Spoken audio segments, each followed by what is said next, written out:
Good morning. My name is Judy Chen. I'm the Executive Director of your Washington State Coalition Against Domestic Violence.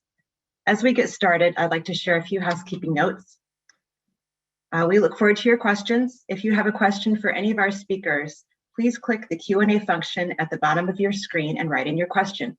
We want to get to as many of those as possible, especially during our two panel discussions today. There is a chat function at the bottom of your screen. Please use that to make comments. We'd really like to hear your feedback and see you interact with each other. Closed captioning is being provided.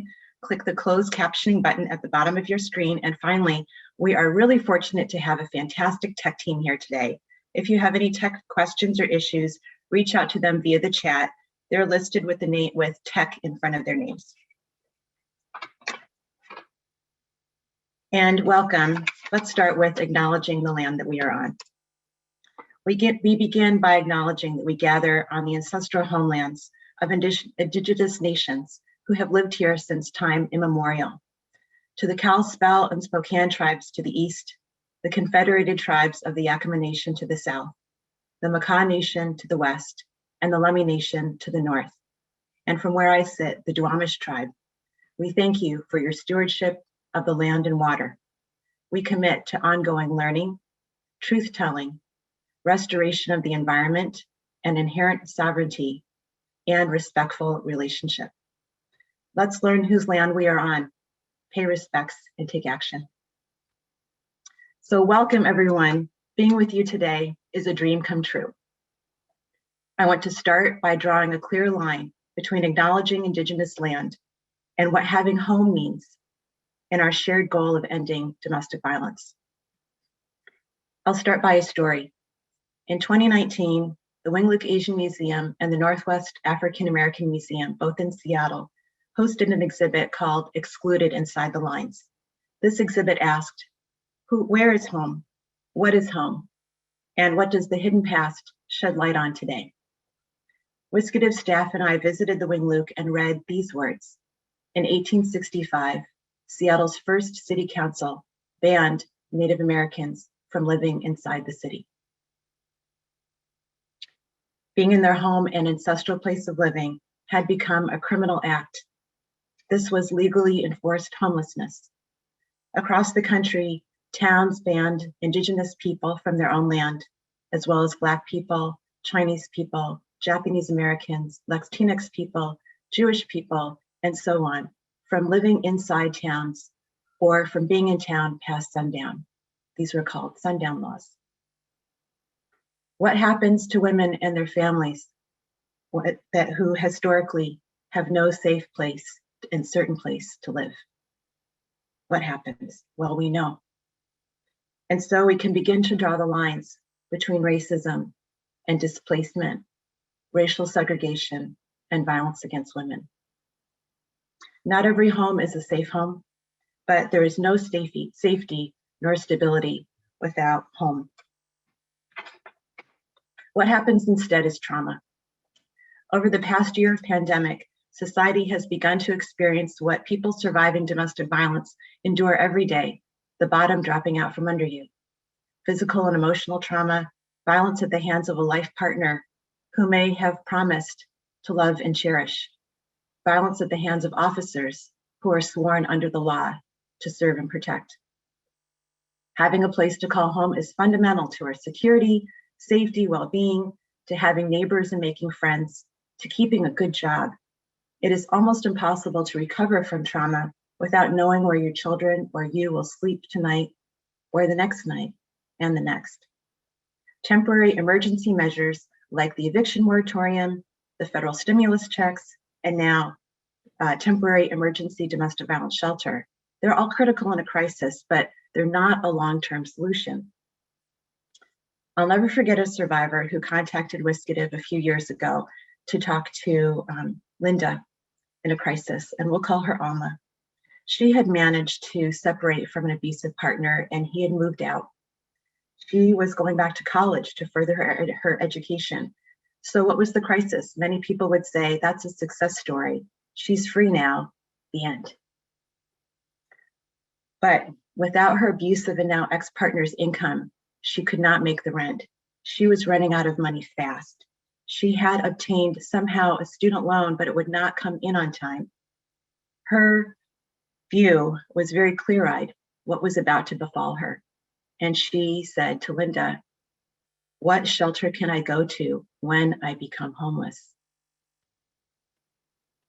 This broke my heart, and it made me wonder, what can we learn from and how can we honor Alma's story and experience? So let's ask ourselves, does she really need to lose her apartment to bear the lifelong financial toll of an eviction and to take an emergency shelter bed? In parts of the state, many parts of the state, the turnaway rate for domestic violence emergency shelter is 25 to 1 or more. What that means is that for every survivor and her kids who gets in, 25 are turned away. What are Alma's chances of even getting in? Domestic violence emergency shelters play a life-saving role in providing temporary emergency refuge, but they are like hospital emergency rooms. Essential, but it's not good if they're the only option on the menu. When that is the case, a lot of people end up in the ER who could have been helped earlier if they had other options before everything got so bad. Society has come to expect EV shelters to go way beyond their role as a temporary refuge. Any advocate can tell you that survivors leaving shelter often have nowhere to go besides the streets or returning home to an abusive person. Any advocate can tell you that there will never be enough emergency shelter beds because domestic violence is so utterly common. 1 in 4 women in the United States will experience abuse sometime in their lifetimes. Many survivors, like Alma, could stay in their own homes if they had a temporary financial bridge and an advocate authorized not to just to be skilled and understanding, but to offer concrete resources. Believing and advocating for survivors is fundamental, but it doesn't pay the rent. It doesn't provide home. The emergency shelter and crisis support model has been heartfelt and committed, exactly what has been needed over the past 40 years of our movement. And we have some lessons learned today. Taking survivors out of their communities in the name of safety, away from family and friends in the name of confidentiality, isn't what many survivors want. Putting a lot of traumatized people in a home built for one family with maybe 2 bathrooms can be re-traumatizing. And in communities of color and cultural and religious communities, community is home.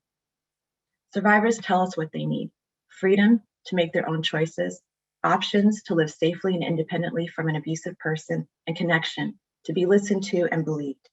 They want help for their partner or ex-partner as the parent or father of their children, and for harm reduction, since realistically, under a parenting plan, they're going to be in contact with this person until the kids are 18. They want their kids to be able to come home from school and open the door without fearing what's behind that door. They want to be able to take a shower without fear of violation from their partner. They want to be able to sleep through the night. It's past time that we update the This Old House model of communal living facilities and our society's over-reliance on emergency shelter as the solution to fix DV. Our cell phones have evolved, and so can we. Evolving and creating is exactly what survivors and advocates here have done through the Domestic Violence Housing First initiative. You have led a necessary creative evolution in survivor advocacy practice. You saw that getting free means home, housing, family life, economic stability, good jobs, community, friends, and freedom from racist violence and abusive violence. You saw that many survivors like Alma could live in their own homes or quickly find new ones, and you knew that advocates could ask, "What do you need?" rather than, "Here's what we can offer you." People like Chris Billhart here today showed the first promise of this approach in Portland in partnership with undocumented immigrant Latinx survivors. We know that when something works well for the most marginalized, most silenced women and girls, it can work for everyone. To the advocates and directors here today, we are so proud and humbled by your incredible creativity and willingness to take a risk, and how you've shared learning and action through piloting and now demonstrating the DV Housing First approach. To everyone else here today, you're going to hear some great stories about our secret sauce, which is the combination of flexible financial assistance, rebuilding community ties, and most fundamentally, survivor-driven, trauma-informed, multicultural, mobile advocacy. This year of pandemic has shown a bright light on how economic resilience, racial justice, and social connection, they aren't extras, they are essential.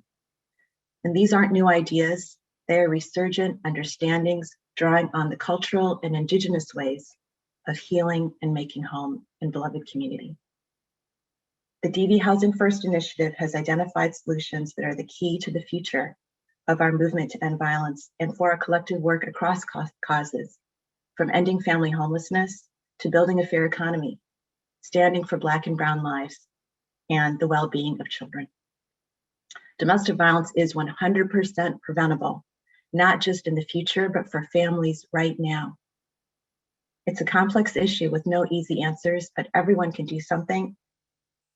Domestic violence housing first is one of the pathways to a future where all people can live and love freely without fear in beloved community. Thanks for being part of the solution and for everything you are doing now and after today. Now, it's my great honor to introduce Marie Souter, Senior Program Officer in the Pacific Northwest Division of the Bill and Melinda Gates Foundation. Marie contacted WYSCA 11 years ago to ask a few questions about domestic violence and family homelessness. And this was the beginning, as they say, of a beautiful relationship. Marie embodies trust-based philanthropy, humility, and commitment to equity. Many times we had a wild idea and she said, make it wilder, dream bigger. I've learned a lot from her about strategy and what David Wertheimer calls taking enough risks to make good mistakes. We are grateful for her deeply wise thought partnership and utter belief in the humanity and dignity of survivors. Take it away, Marie, and thank you.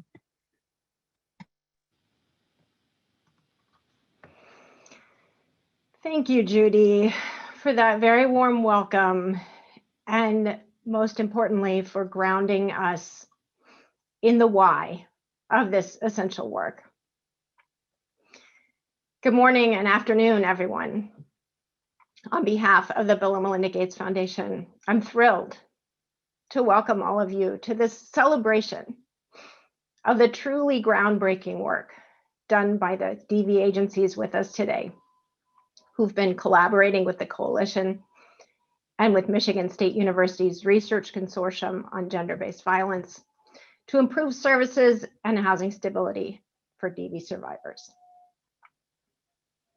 Since 2009, the Foundation has supported the Coalition and their partner agencies in creating, refining, and testing the DV Housing First services we'll celebrate today.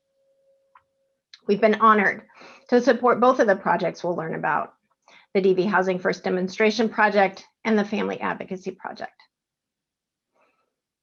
In my work, it's rare, unfortunately, to see the depth of regional cross-agency collaboration and the long-term commitment to continuous improvement that are evidenced in these projects.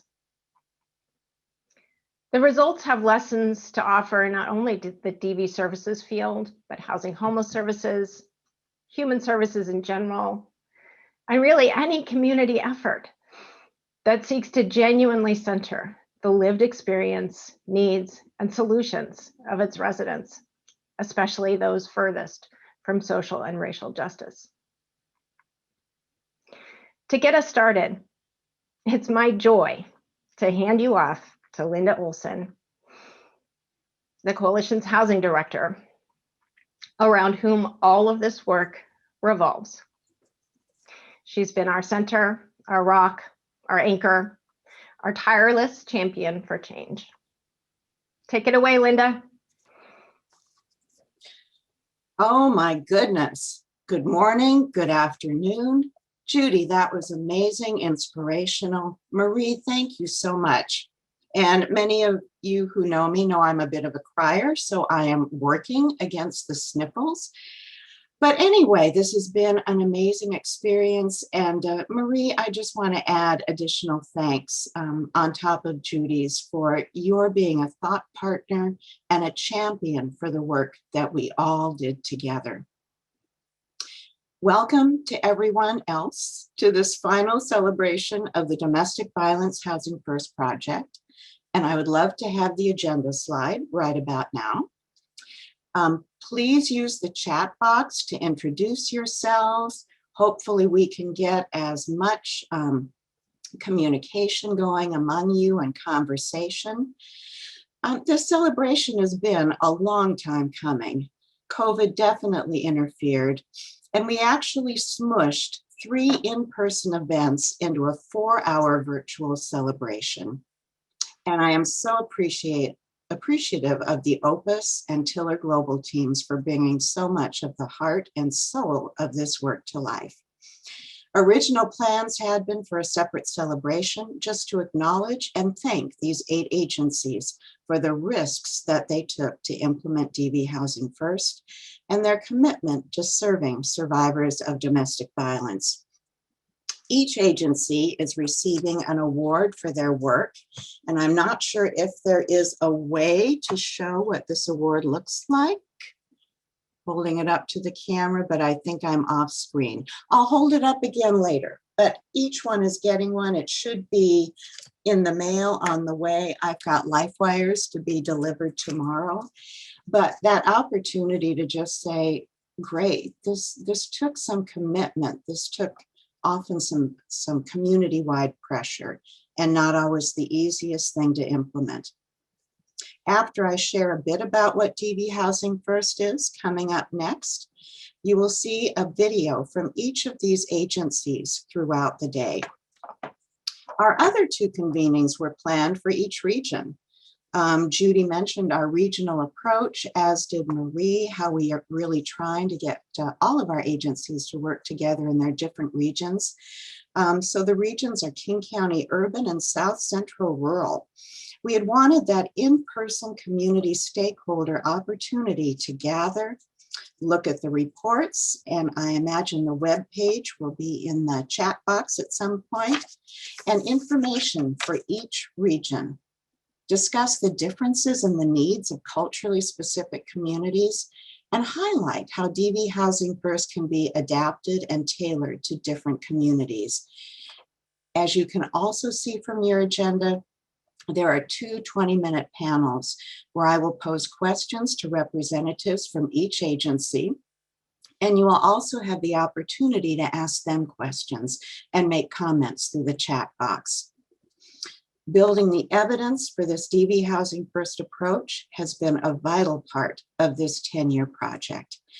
We were fortunate enough to greatly supplement our core Bill and Melinda Gates Foundation grant with an investment from Health and Human Services, Assistant Secretary for Program Evaluation, or ASPE. And the wonderful ASPE team is with us this afternoon for them.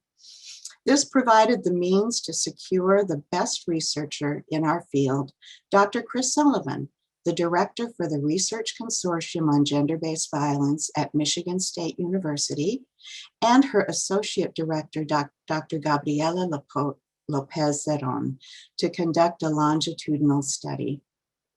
We have dedicated time on the agenda to hear about the study and preliminary findings, and you will also have time to ask questions and offer comments at that time. One of the early and continuing criticisms of DV Housing First has always been, how do you serve the children? Mobile advocacy out in the community and in the homes of survivors? When and how do the children get direct support? One of our programs, New Beginnings, was selected by the Bill and Melinda Gates Foundation to participate in an evaluation on the work of advocates with families in scattered sites throughout a community. Dr. Katie Gregory, also of Michigan State University, agreed to conduct this evaluation. You will have an opportunity to hear about that study too. Dr. Gregory will also join the King County Regional Panel, so you'll have an opportunity to ask her questions. So what is DV Housing First? And I am ready for the next slide.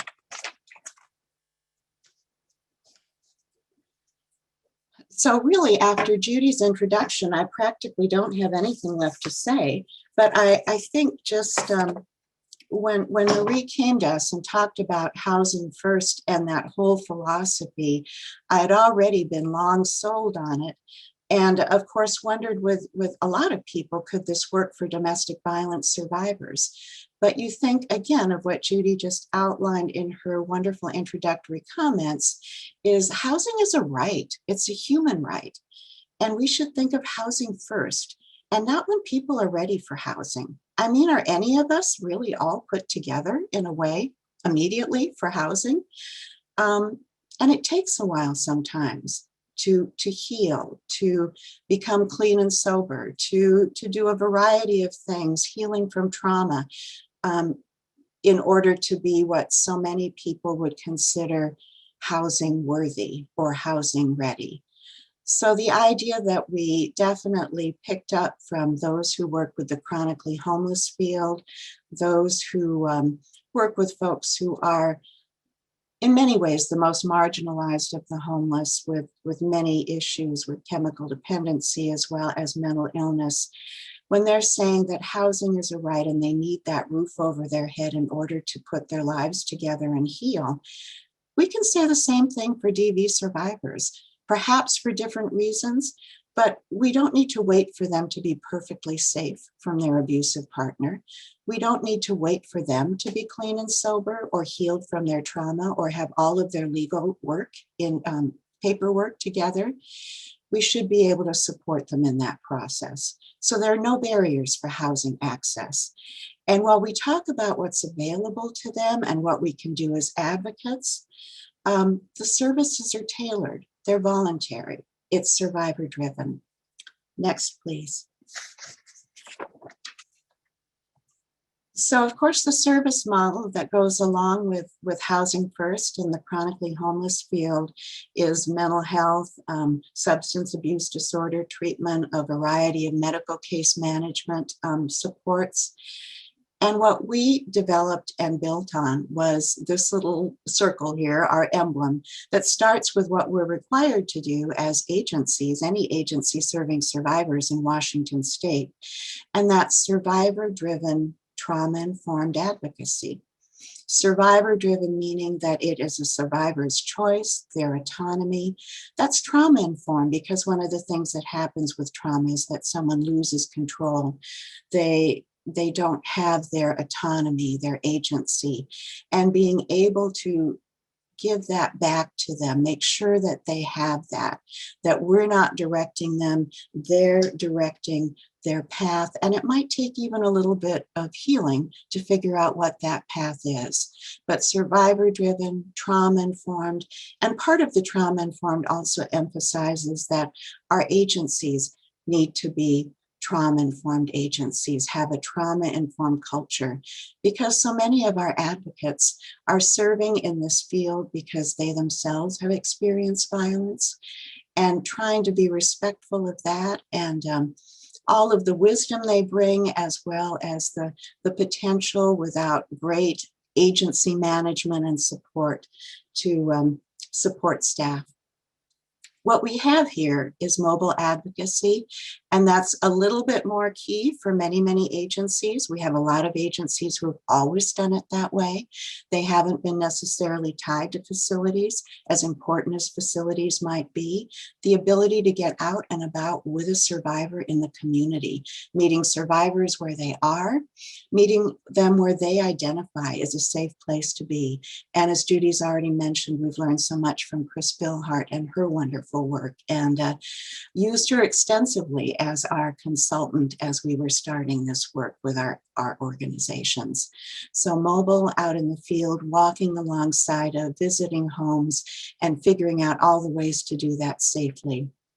Flexible financial assistance, you are going to hear so much about that throughout this whole presentation that I won't spend a lot of time on it, but this again is one of the areas that the Bill and Melinda Gates Foundation and Marie was very clear over, that a sizable chunk of every grant and of the work that we're doing had to go to agencies specifically for survivors. and how the survivors needed it and chose to use it and at their request and driven by them, and not what we thought might be great programs to offer, but financial assistance for them to get back on their feet or to be stable in housing. Always critical. You will hear some fantastic stories. And then community engagement. We started out with landlord engagement, then realized, oh, it's much more than landlords, it's resources and services.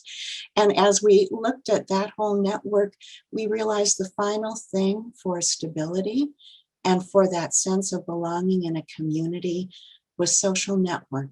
And for so many survivors and the isolation that they experience in the course of their battering, of being abused, is that they have broken so many social connections. And so for us to do whatever we can to help restore that, rebuild it, or help them in building that in a new community. So next slide. And as you saw in that previous slide, there are little houses, a little community in the middle. And one of the things that we haven't had that the chronically homeless field has had with the disabilities that are a part of the people that they serve is a solid housing option. So we have to be creative. We start out with prevention and diversion and the fact that survivors may choose to stay in their home. Maybe they need to leave temporarily if safety is a concern, but we found out with our very first pilot that half of the survivors coming in asking for help when they really heard they had a choice in what they could ask for, wanted to stay in their home and needed the financial support and safety to do that. So building on that has been really critical every time we see someone who is struggling with that safety. Rapid rehousing, of course, that is a key HUD initiative, definitely important. It's a support and can provide just wonderful financial assistance, rental assistance for up to 3 to 24 months, depending upon the program. And we talk about flexible engagement so that it isn't a stair-step sort of thing, but that it really responds to what a survivor needs. Probably a disadvantage of that is at the end, there is the expectation that somebody is able to afford the full market rate rent. So that's a constant advocacy issue and a concern for ours. Many, probably most survivors are able to do that, but then there are also quite a few who can't. Subsidized housing, that's where we really need the housing authorities. We also need those units with the tax credits so that survivors have a little bit longer term ability to stay in their housing and be able to rely on the rent that they have to pay. And we try and make services available for as long as possible. And finally, permanent supportive housing. There are more and more organizations that have been exploring this for those survivors, again, with a disability and who really need the permanency, the supportive services that goes with that, in many cases of a longer term housing arrangement. Next. So history you've already heard a little bit of in terms of Marie's approaching us. It was so exciting those first few years when we started first with 4 agencies and had to beg them to apply to be a part of this. There were some attitudes about housing first that a lot of folks thought we were trying to get rid of shelter and trying to explain, no, this is just another option. This is something that we can think about that can maybe replace, but also could just be another step after.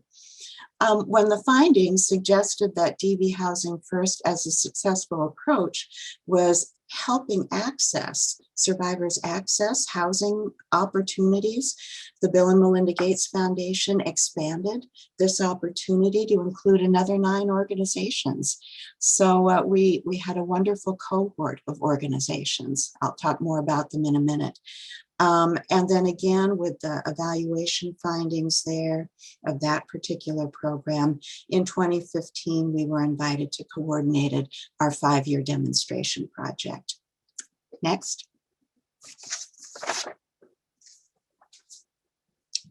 So the agencies involved, And you can see them on the screen. I won't go through and read them all, and there they are, numbers on the map.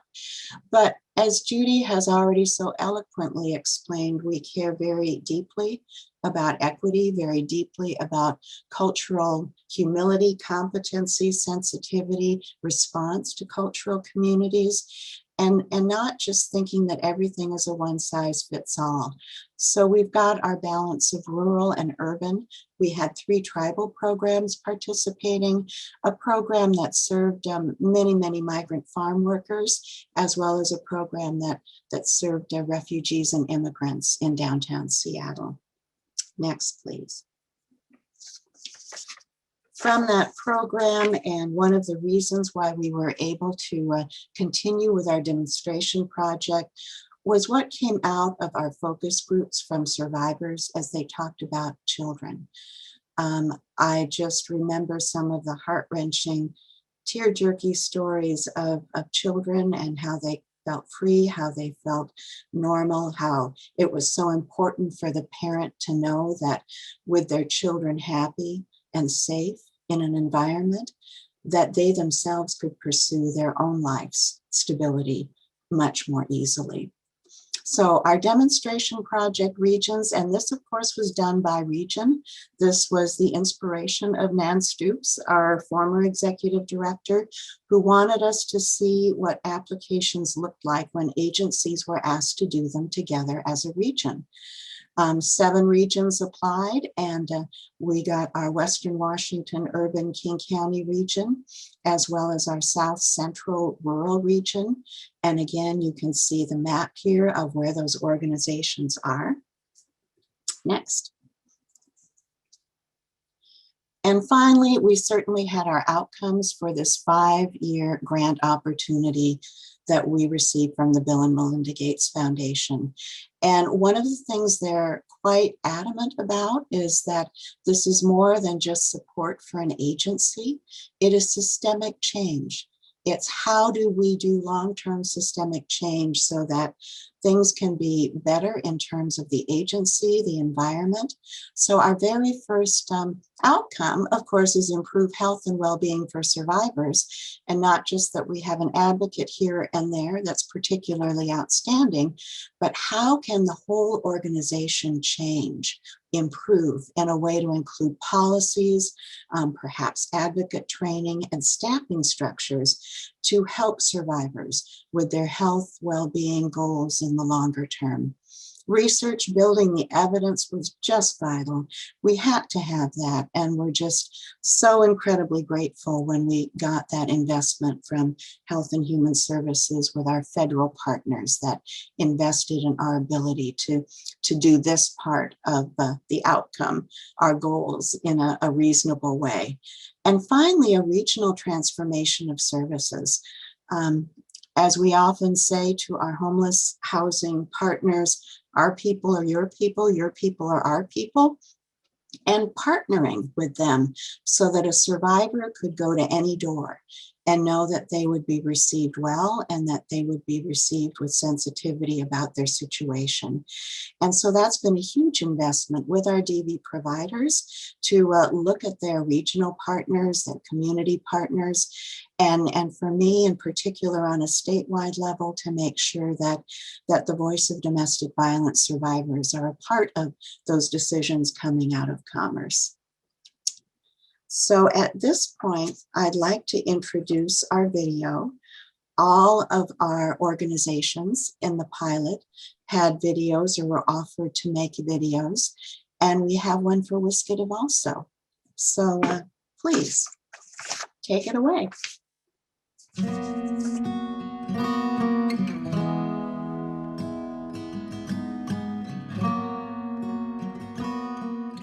Housing is the means and home is the end. And no matter how one thinks about home, the domestic violence housing first approach is what gets us all there. Home is where my best memories are stored. Home is where I get to sleep in every day. I'd rather still be in my house with my one couch I had given to me and mattresses on the floor for the kids than have everything I had before.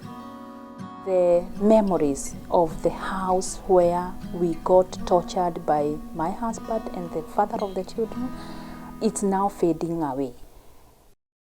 Responding effectively to family homelessness requires responding effectively to domestic violence, because such an overwhelming percentage of families that experience homelessness have experienced domestic violence. This program helped me the housing. I'm very happy when I look the room very beautiful and very comfortable for my children. Home is where my friends and family accept me for who I am. Home is where I can be myself. So regardless of whether you're calling it a response to family homelessness or a response to domestic violence, that platform of housing is essential. We might see ourselves as discrete fields, but people who are homeless and survivors of violence could care less.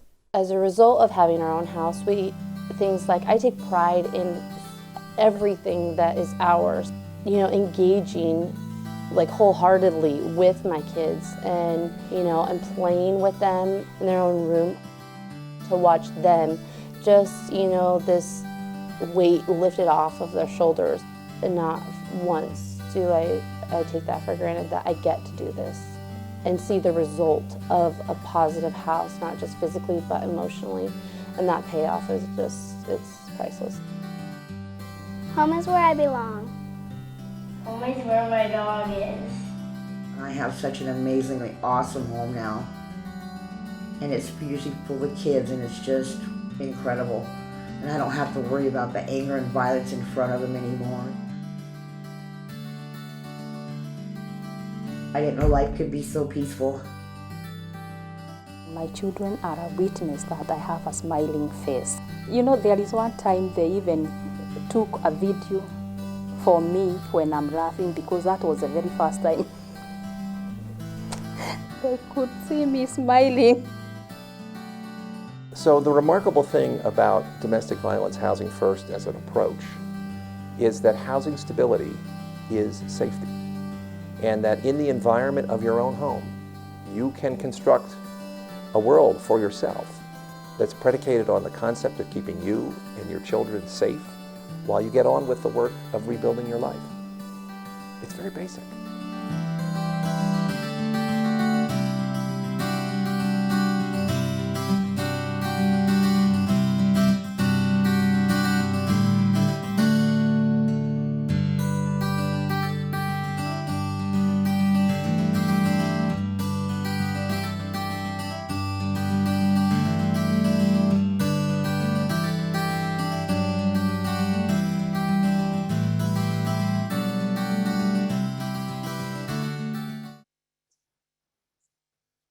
Well, hi again.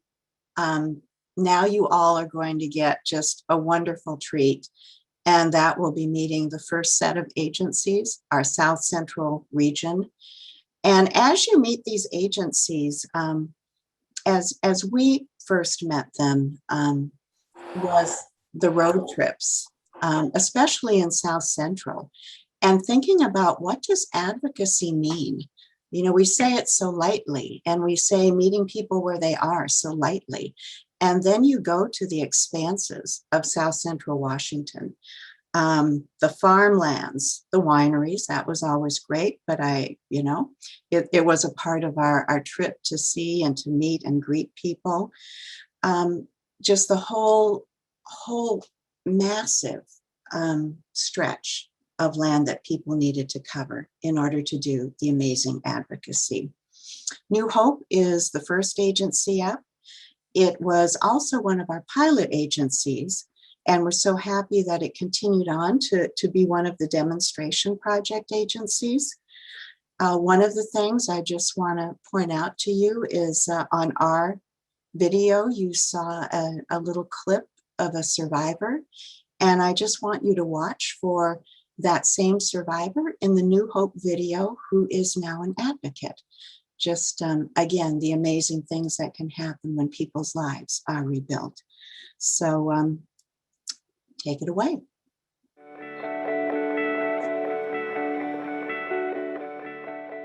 Hi, my name is Tina, and I get to be the program manager for New Hope.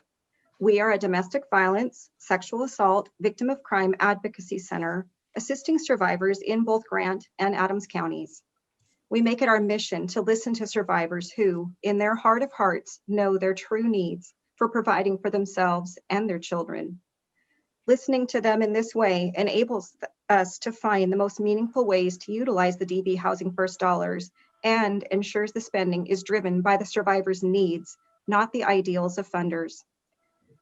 I'll now turn it over to some of the advocates so you can hear a few of the ways these funds have positively impacted survivors' lives.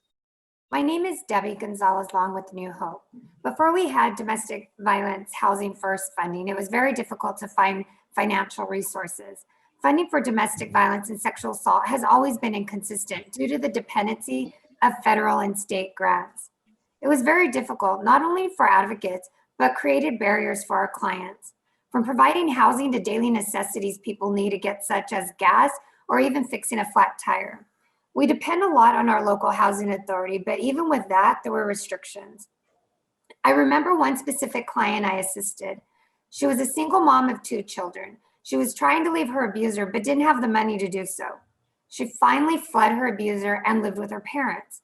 She got a great job at a clinic 35 miles away, but still was struggling since she had to wait to get her first paycheck.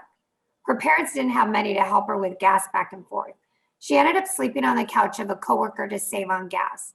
Meanwhile, her children stayed with her parents.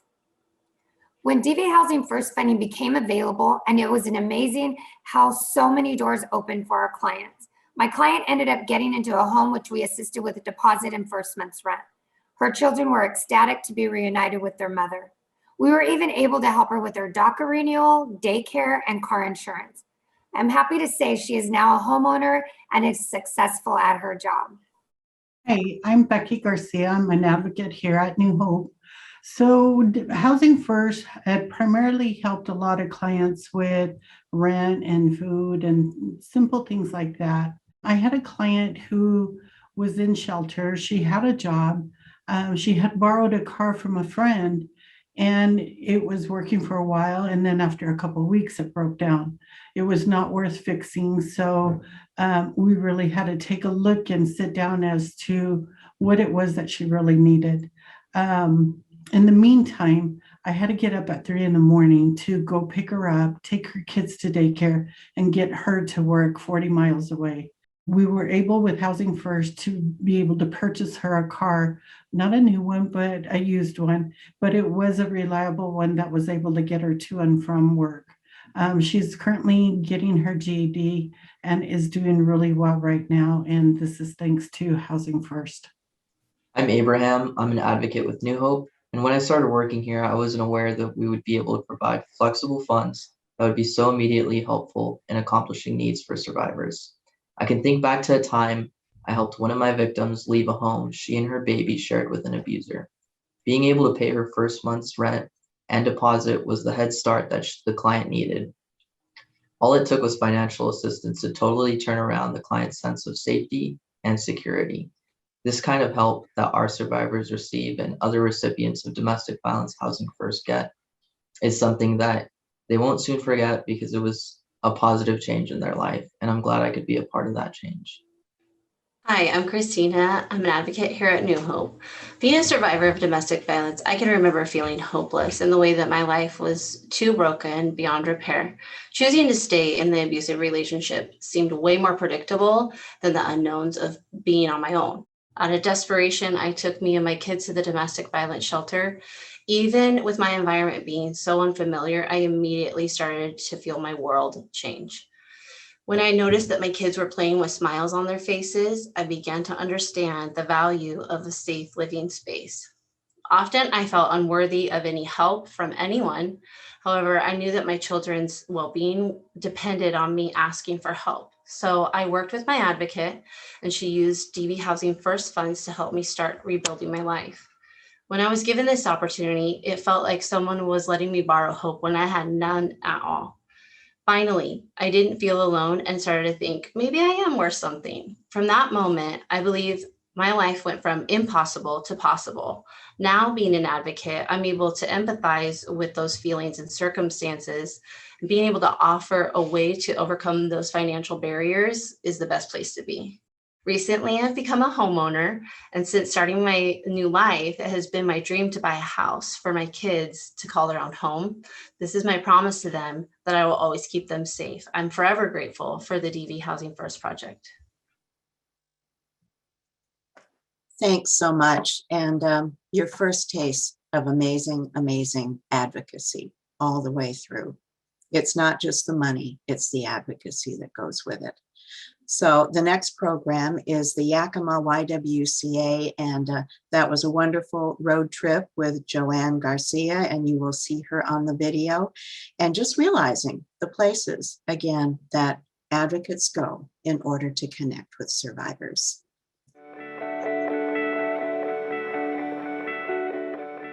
Hello from the YWCA in Yakima, Washington. I'm Sherry Kilty, Executive Director, and I'm here today with many of my amazing teammates. Joanne, do you want to introduce yourself?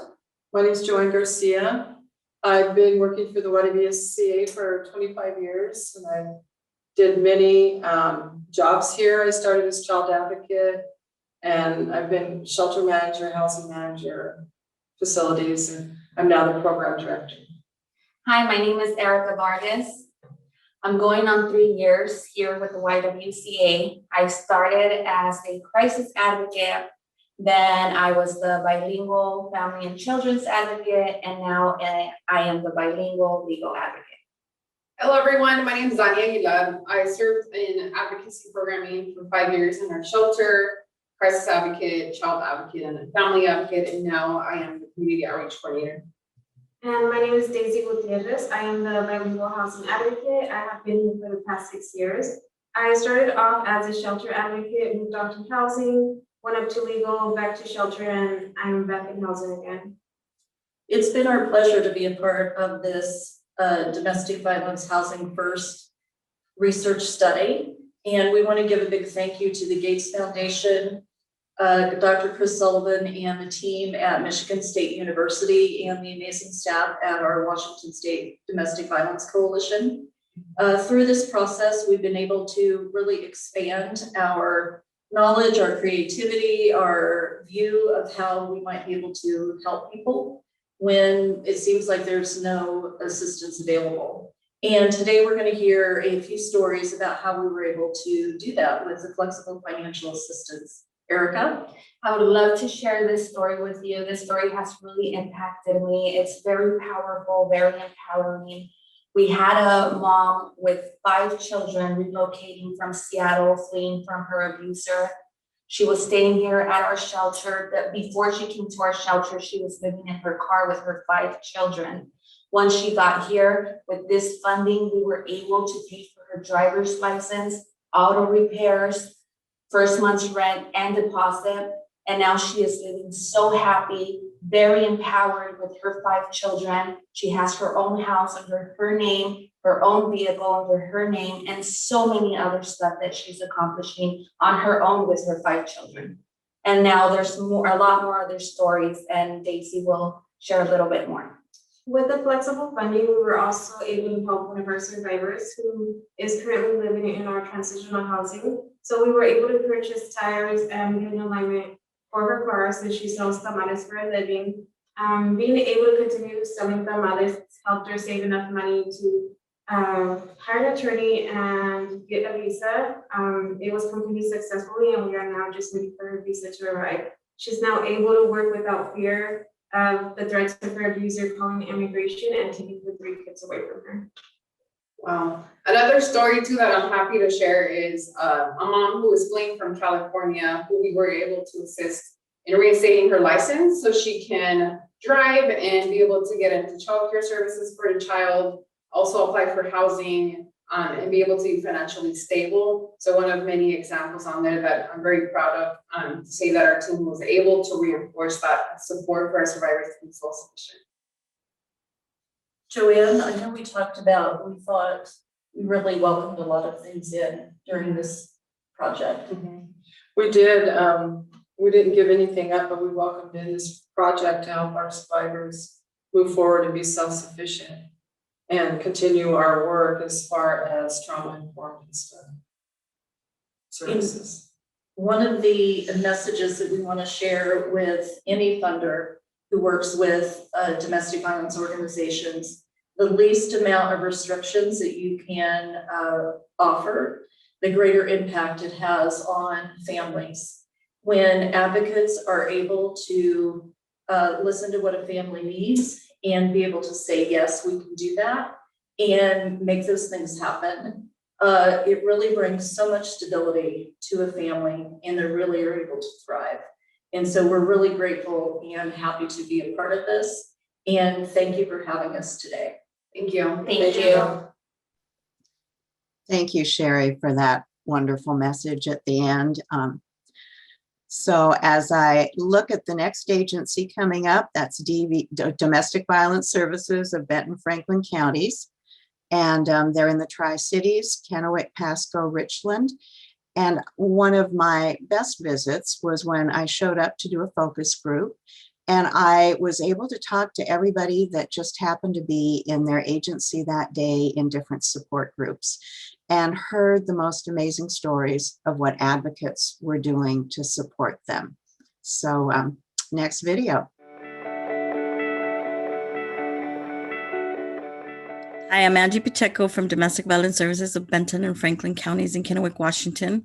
I am the executive director. Our agency provides services to women and children in both counties, with services addressing intimate partner domestic violence, food insecurity, homelessness, mental health, and self-sufficiency. We service a population of over 3,000 on an annual basis, and we provide services to our Spanish-speaking community, as many of our patients are Spanish-speaking and or migrant farm workers from different countries. Our services, we're very highly fortunate to have received Housing First Fund money. We were able to make a considerable difference in several families' lives. We have a story at the end that will talk about our flexible funding and how it helped that family. Domestic Violence Services utilize the Housing First funds to help families with their rental assistance, car repairs, family activities, counseling services, closing household items, furniture, birth certificates, citizenship work, paperwork, legal fees, car payments, insurance payments, and other costs that many traditional funding sources limit. This is a win for the whole community. Our services helped multiple survivors pay deposits on new housing to get safe from their abusers. We helped pay for the relocation of survivors fleeing domestic violence services. Most of all, we help the families in our community stay safe in ways that we cannot accomplish without unrestricted money. The beauty of unrestricted funds is that domestic violence services could tailor each family solution that made the most sense for the survivor. This is a definition of empowerment. We were happy to have been part of this. Domestic Violence Services has worked hard to adapt and provide uninterrupted services to our families in the community throughout COVID-19 pandemic. Our services are accessed virtually through Zoom and continue to provide in-person and telephone services. Our crisis lines continues to be accessible at 24/7. We continue to provide shelter and receive an average of 250 calls per month. Our services strives to help families find stability from domestic violence. Domestic violence survivors suffer long-term economic effects of the domestic violence perpetrated upon them. Our survivors suffer long experiences showed that we needed to access unrestricted funds for women and children to be tremendously successful. That helped them overcome many of the barriers. One of our stories that we have is a family of a mother of 5 children that came to us fleeing from domestic violence services. She was living with 2 other families in a 1-bedroom apartment. We were able to get her into our transitional housing and help her be able to move into permanent housing. As a result, we were able to help her with U-Haul expenses, gas, and food, and we were able to help her with utilities and making sure that she was able to have every of the household needs that she needed for her 5 children. And we thank the foundation for having us been able to support this family and many others with the same situation. Thank you. Thanks so much, Angie. And one of the nuggets that I had wanted to say in terms of the focus group at DVS Benton Franklin was what we hear so frequently from survivors. And it's often related to the flexible financial assistance, but sometimes just to the advocacy. The combination was that they believed me. They trusted me to make the best decisions. I felt worthy. So I think that is such a critical theme here, and loved it at Domestic Violence Services Benton Franklin. The agency coming up next, the Lighthouse, is a small agency in the lower Yakima Valley County, and the advocates are buying for the community. They know the community. It's small. Everybody knows them. And one of the things that we heard when we visited with them was often that when community members saw an advocate with a survivor, there was that sense of appreciation and confidence that that survivor is doing better now. So here is the Lighthouse.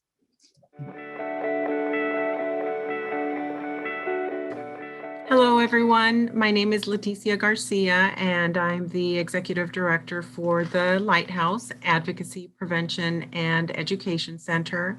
We are located in Yakima County, and our organization serves all of Lower Yakima Valley. And so our agency is a dual organization. We provide supportive services to victims of domestic violence and sexual assault. The services include a 24-hour crisis line.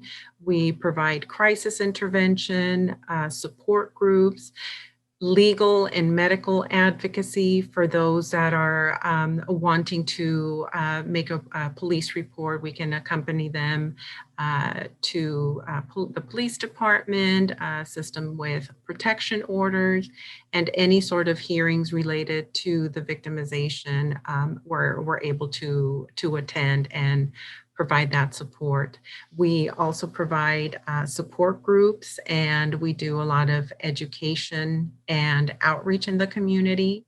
And, you know, I would just like to say for the DV Housing First funds that our organization was so fortunate to receive. I honestly could say that it's been transformational for our organization.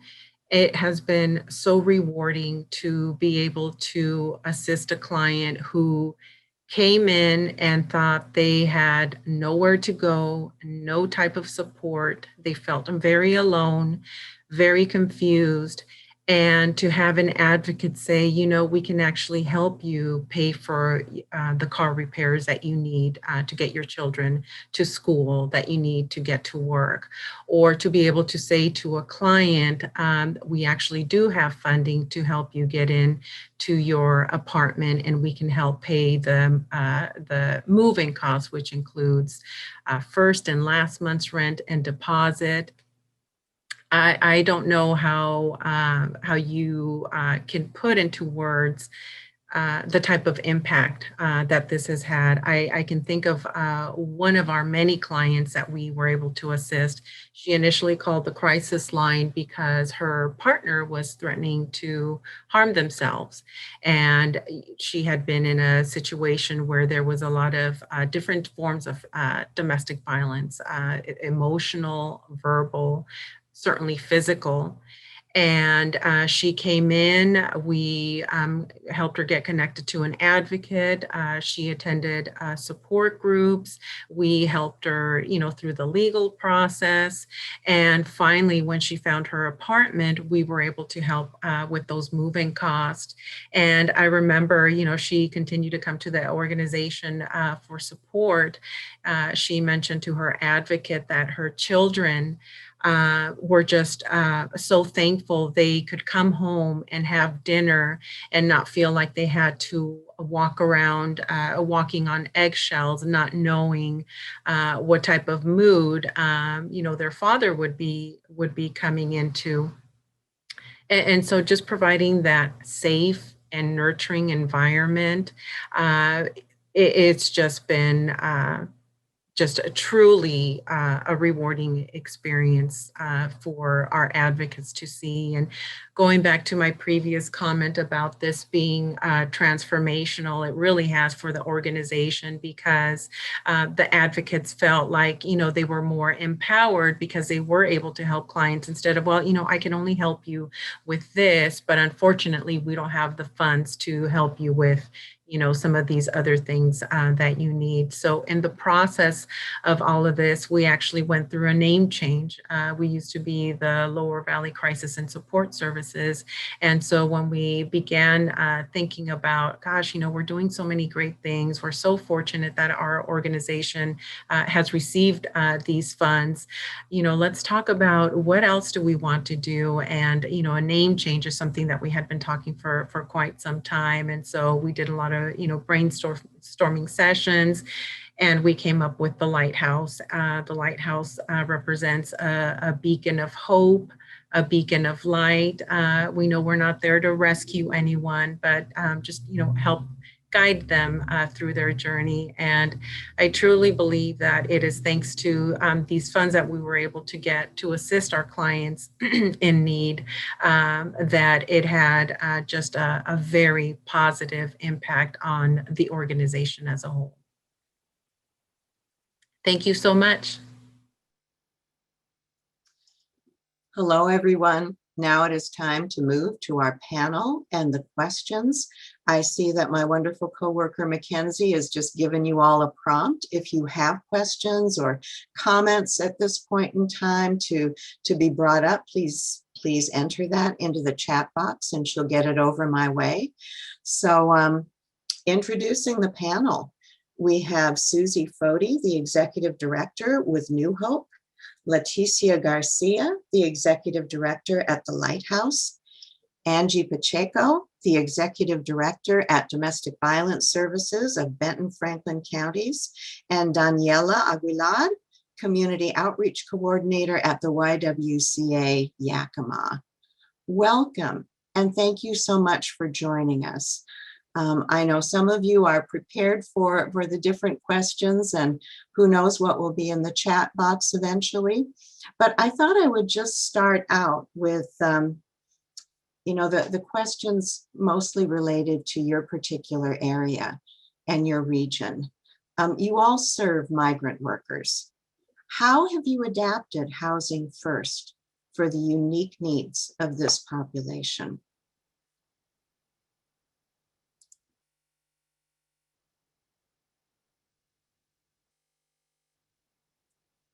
I can go on that question. With migrant farm workers, I am a migrant farm worker as a child migrant farm worker, so I can relate. One of the most important aspects of dealing with that population is having bilingual staff, Spanish speaking. Some of the issues that we encounter with a lot of our community is that there are other dialects of other languages that are coming in, and different cultures as well. In order to serve them, it's basically sitting down with them and being able to find out what their needs are and working with them and developing a plan to be able to meet their cultural needs, their language needs, or housing family needs. So I think one of the most important things is making sure that you're connecting with staff and in the appropriate language, whether that be through your own staff or being able to get someone in the community that can help you with the language. So a very critical area that needs to be addressed in anybody who's dealing with different populations. Migrant farm workers tend to travel a lot. And sometimes, they are undocumented as well. And so there's a lot of other issues that we're dealing with in reference to safety. And they're new to this country, so they're very unfamiliar with our culture and how things work. So if you've got the language, that's a great start, to make it work for them. Thanks. Thanks, Angie. Anyone else want to offer more to that question? Sure, I would like to just piggyback on what Angie has mentioned. You know, one of the things that I am most proud of our small but mighty agency is our advocates. You know, they are bilingual, they are bicultural. We, you know, several of us come from a background of, you know, having to have worked in the fields, you know, going to pick asparagus in the morning, you know, for a couple of hours and then hurrying home and get ready for school. And so I truly think that, you know, providing that warm and welcoming environment and providing the information in their language and just making them feel comfortable, because, you know, oftentimes they look at, you know, organizations as, okay, well, they're the authority. So, you know, sometimes they don't even want to look you in the eye. And it's like, it's okay, you know, we're one of you, you know, we're all in this together. And how is it that we can help you? So again, just to reiterate also what I had mentioned in the video is the funds that we were able to receive through the Gates Foundation has truly been transformational for the agency as a whole, and certainly for the community that we serve. So just very deeply thankful for the support. And Linda, I can also share something. This is Danny from the YWCA. And, you know, our team has also really not only just increased our staff that are bilingual, but I think building onto that cultural competency of understanding that a lot of the families that do come in contact with us are not just bilingual or speak Spanish or have that dialect, and really understanding of meaningful ways that we can start that communication and that initial contact, which we know as advocates is very crucial and important to getting in that conversation and figuring out what those needs are of that family. But I think the second part to that is really expanded that communication and collaboration with landlords, or, you know, being part of the landlord association to be able to support families that are, you know, seeking housing or have that as a priority and need, which we know, especially in our Yakima County, is huge, you know, across all of our small communities and rural spaces. So we'll also be able to do that outreach, not only with our bilingual staff that can now be that, you know, that moral support individual that can go with them to those appointments. You know, unfortunately during COVID, that obviously changed, but slowly, hopefully we can get back to being able to promote that outreach a lot more. So that's been something that has been adapted and changed, and we're very blessed to have that in our team. Thanks, Danny. Any other final thoughts or comment on that? All right, I'd like to ask another question that is associated with that or close to that, but also very critical. Many survivors you serve are undocumented. What are some ways of addressing housing challenges for them? This is Susie. I'll go ahead and go. There are so many challenges with our undocumented survivors that we see on a daily basis. And our advocates have figured out ways to help undocumented survivors get the things they need, and they know some of the shortcuts and the paths to finding secure housing or a place to live where we don't have to fill out paperwork that involves a social security number, and still be able to find what a survivor needs to be safe and get their home. And not only housing, but in a bazillion different ways that we support our survivors to be safe and carry on, get sustainable income so that eventually they can pay for their own home. It's really dependent upon our advocates and the toolkits that they've built to know their community, know what survivors need, and figure out how to get it done. It's what our advocates do. If nothing else, DV Housing First really did help prepare us for the pandemic. We were doing mobile advocacy before mobile advocacy was cool, right? We were doing it all along, and being able to use even that inside our tool belt helped a lot. So, thanks, Susie. Anyone else before I move on to some audience questions? Linda, I can just say that it's really important to develop relationships with housing authorities and landlords that are familiar with some of these issues and that are, you know, are also part of the farming community where a lot of our our clients may be coming from or needing to continue to reside in. Housing authorities can assist undocumented families as long as one person in the family has a Social Security. And so there are opportunities for them, you know, and a lot of times it's us getting educated and making sure that our housing authorities are taking that into account, and that we're helping them get into either Section 8, where they can stay in our communities, or go out of our communities back to maybe where they might have a better relationship with other family members in the country, and also being able to get them into public housing with their children and have an abundance of access of social services that come with housing authority programs. Thanks, Angie. So Sharon McDonald has a question.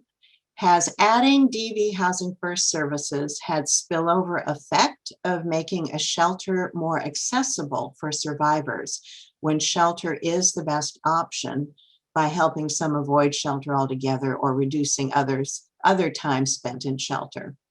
So spillover effect of making shelter more accessible when shelter is the best option.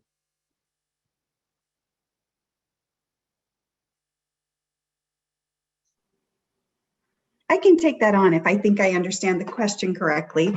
You know, every survivor that comes to us, we assess what's going on with them and figuring out if shelter is the best option. Nobody wants to live in emergency shelter, right? It is the safe stopping place before someone finds permanent housing.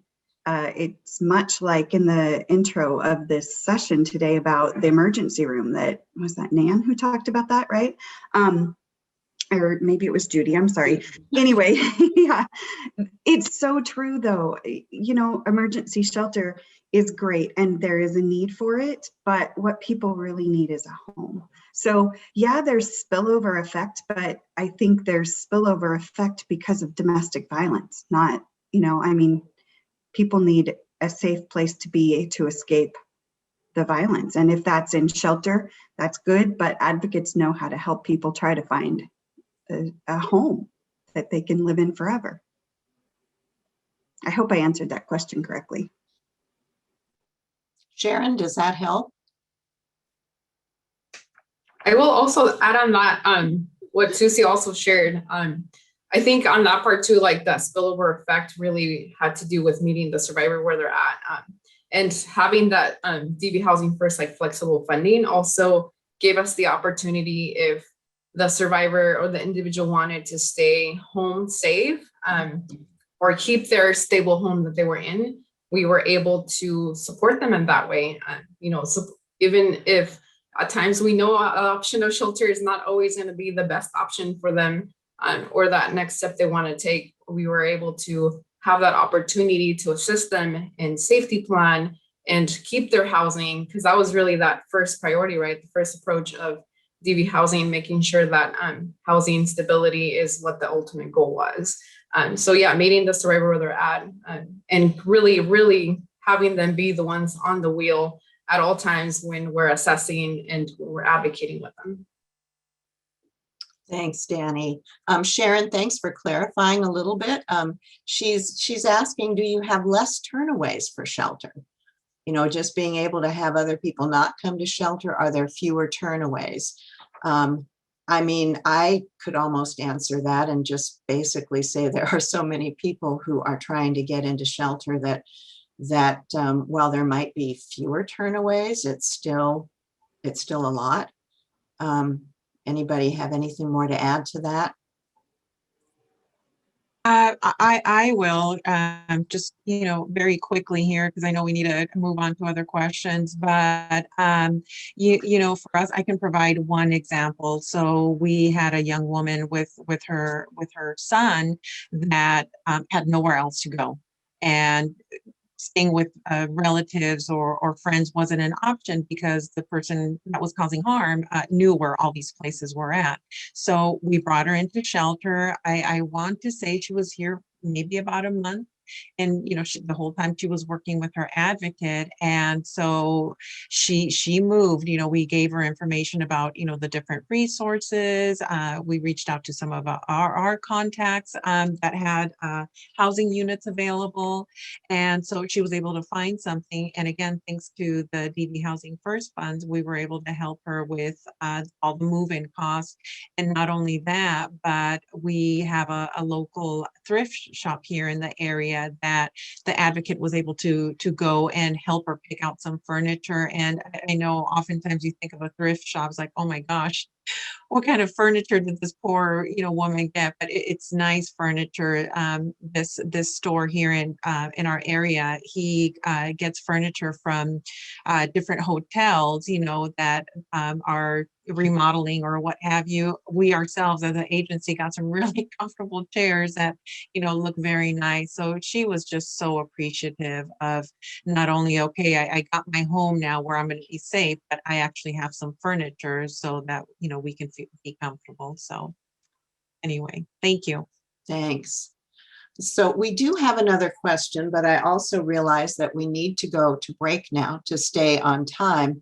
I'm going to pose this question to all of you so you can think about it and maybe answer in the chat box. And I'll start the next panel really off with this question from Tevin.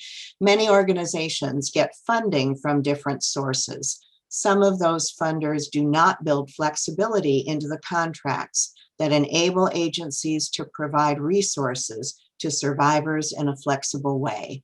Have you had any success in advocating for greater flexibility with your organization's other donors and funders? So if you all could make note of that, perhaps enter your comments or answers into the chat box, and I will start with this question for our next panel. And now we need to go to break. Don't go too far away. Welcome back, everybody. One of the things that I enjoyed the most about doing this together, putting it all together, was picking the music that was available. And while there wasn't any Motown in the selection choices, that one doesn't, that was pretty good. That's exactly how I feel like right now, lying in the sun somewhere. But actually the best thing to do will be to listen to our next speakers, Dr. Chris Sullivan and Dr. Gabriela Lopez Cerron. They have their biographies that are available for you. I could never remember all of their titles and degrees and assorted other things. I just know that they are incredibly wonderful. So here they are. Thank you so much, Linda. It is such a pleasure to be here. It's been so exciting to see old friends and faces of advocates I haven't seen in so long. One of the best things about this project for us was when we could come out in person and do quarterly visits with all of the programs and say, here's what we're hearing, here's what we're learning. How does this fit with what you're doing? And can you help us interpret this? And so it's been such a loss over the last year, and I look forward to being able to see you all in person again. So I'm just going to share my screen here. Hopefully you can see this. Now I'm going to walk you through the demonstration evaluation that we've been very fortunate to be able to do. We started this in 2017, and we're very excited about being able to tell you our lessons learned and tell you where we are right now in the process. So if I can get it to move. Uh-oh, there we go. This is our funding acknowledgement. And normally when we have presentations like this, we put up the funding acknowledgement and we sort of run through it like, oh yeah, we've got funding from. But I want to take a second because it's really important to acknowledge where this funding has come from, the incredible support that we have received. This was really, thanks to Mary Louise Kelly from the FIPSA office, Family Violence Prevention and Services Administration, as well as Susan Williams from OVC, the Office for Victims of Crime, who really believed that this demonstration project that was happening in Washington State was a really important moment in time and that we needed to rigorously evaluate it. And so they did the magic that they did and were able to help us get significant funding to do a longitudinal evaluation of this. And while they're no longer at PHPSA and OVC, we continue to be just incredibly supported by Shondell Dawson at PHPSA and Kristen Wexler from OVC, and so lucky to work with our ASPE partners, Lisa Trivitz, Amanda Benton, Elena Schreier, and of course, Marie Sauter, who I have no words, was the beginning of this. We would not be doing this without her. We would not be anywhere near on this journey without her. So we just incredibly appreciate all of this funding. And as the last sentence says, points of view do not necessarily represent the position or policies of them. This is all us. So let me briefly tell you the origins of this project. I know Linda covered a lot of this morning, but I know some people are coming in and out today. And so I'll just do this briefly, but do want to let people know that from 2010 to 2014 is when the Bill and Melinda Gates Foundation first did that pilot study of DV Housing First, where they went to WCA and said, we want to see what would help domestic violence survivors become safely and stably housed, try some things, test this out. And from that project, they were able to demonstrate the importance of what are now considered the 3 pillars of domestic violence housing first. The importance of survivor-driven, trauma-informed mobile advocacy, the importance of flexible funding, and the importance of community engagement. And from that project, the Bill and Melinda Gates Foundation provided additional funding for the current demonstration project, and that ran from 2015 to 2019. They funded the project itself, and then we were able to obtain additional external money to evaluate it. As Linda mentioned, agencies submitted proposals to be part of the demonstration project, I should say, by region, as it was hoped that agencies would work together within regions and share resources. So all of the agencies had to confirm that they were providing the domestic violence housing first model as part of their services, and if they were chosen, that they would participate in a longitudinal evaluation. Just as a reminder that with this phase, no funds were provided to agencies for advocacy, whereas that had happened in the pilot study, but now no funds were provided for advocacy, but agencies did receive flexible funding. And then WCA provided technical assistance over the course of the project. And this, as Linda showed you earlier, is the regions and the 8 agencies, 5 of which are participating in the demonstration evaluation. And I'm going to turn it over now to my amazing colleague, Dr. Gabby Lopez-Ron, who's going to talk with you about why we're even doing this project and what the evaluation project looks like. And then I will come back and talk about the findings. So whenever you're ready, Gabby. Thank you, Chris. I first just want to say how honored and humbled I am to be here today. I really have been inspired by the creativity of advocates and the opportunity to be part of this demonstration evaluation. So as Chris said, I'm here to talk about the demonstration evaluation, and our team was very excited about evaluating the model because first we want to know, does it work? Of course, we knew from the pilot and from service providers, many in this virtual space that have been doing this work for some time, that it does. But as it gains popularity around the country, it's important to better understand for who it works for and under what circumstances. And so it gave us the unique opportunity to unpack this by creating a rigorous evaluation that we're going to be talking about today.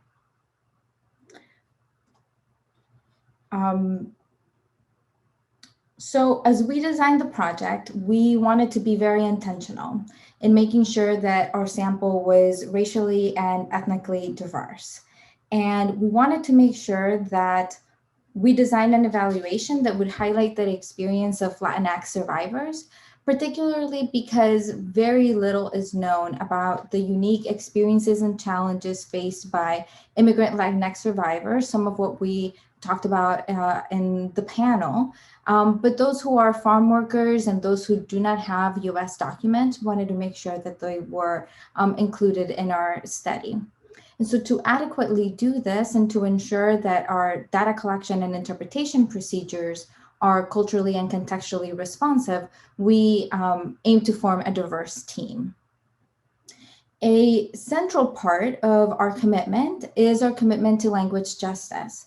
And language justice is grounded on the core belief that language is a tool for social change.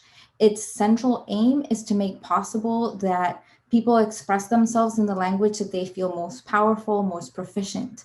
And so when working with survivors, and especially in research in our case, it is critical that we create spaces where survivors are able to express themselves in the language that allows them to best communicate their ideas, their experiences, their questions, their needs.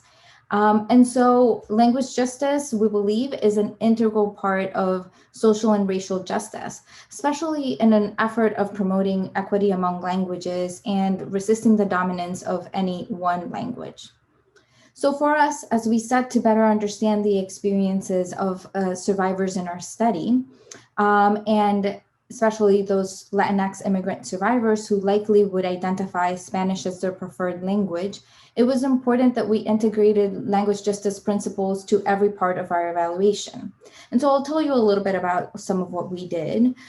For example, we translated all the materials in-house with special attention to the wording of our interview protocols to make sure that our materials were not only accurate, but also culturally and contextually appropriate and trauma-informed. We also made sure to hire bilingual and bicultural interviewers, but also train them in English and in Spanish, and provide them ongoing supervision, again, in English and in Spanish for those who would be interviewing participants in both languages. In the rare occasion that we needed to use an interpreter, we made efforts to connect with interpreters beforehand and provide them with a sense of what the interview was going to be about, explain our study, and answer any questions before conducting the interview to make the experience be as seamless as possible for research participants. And additionally, we integrated this principle into our analysis and interpretation procedures, making sure that we have a diverse data team that is responsive to cultural and context. And so this is all in an effort to make sure that survivors are able to share their stories with us authentically in as much detail as they are comfortable with. Because of that, our data is more accurate, robust, reliable. But just as important, survivors share with us that they feel respected and valued, and that participating in this study and in the interviews is not only a positive experience for them, but part of their healing journey.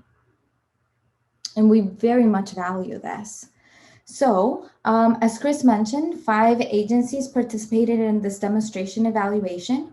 We wanted to make sure that the agencies participating in the evaluation were similar to DV programs across the country.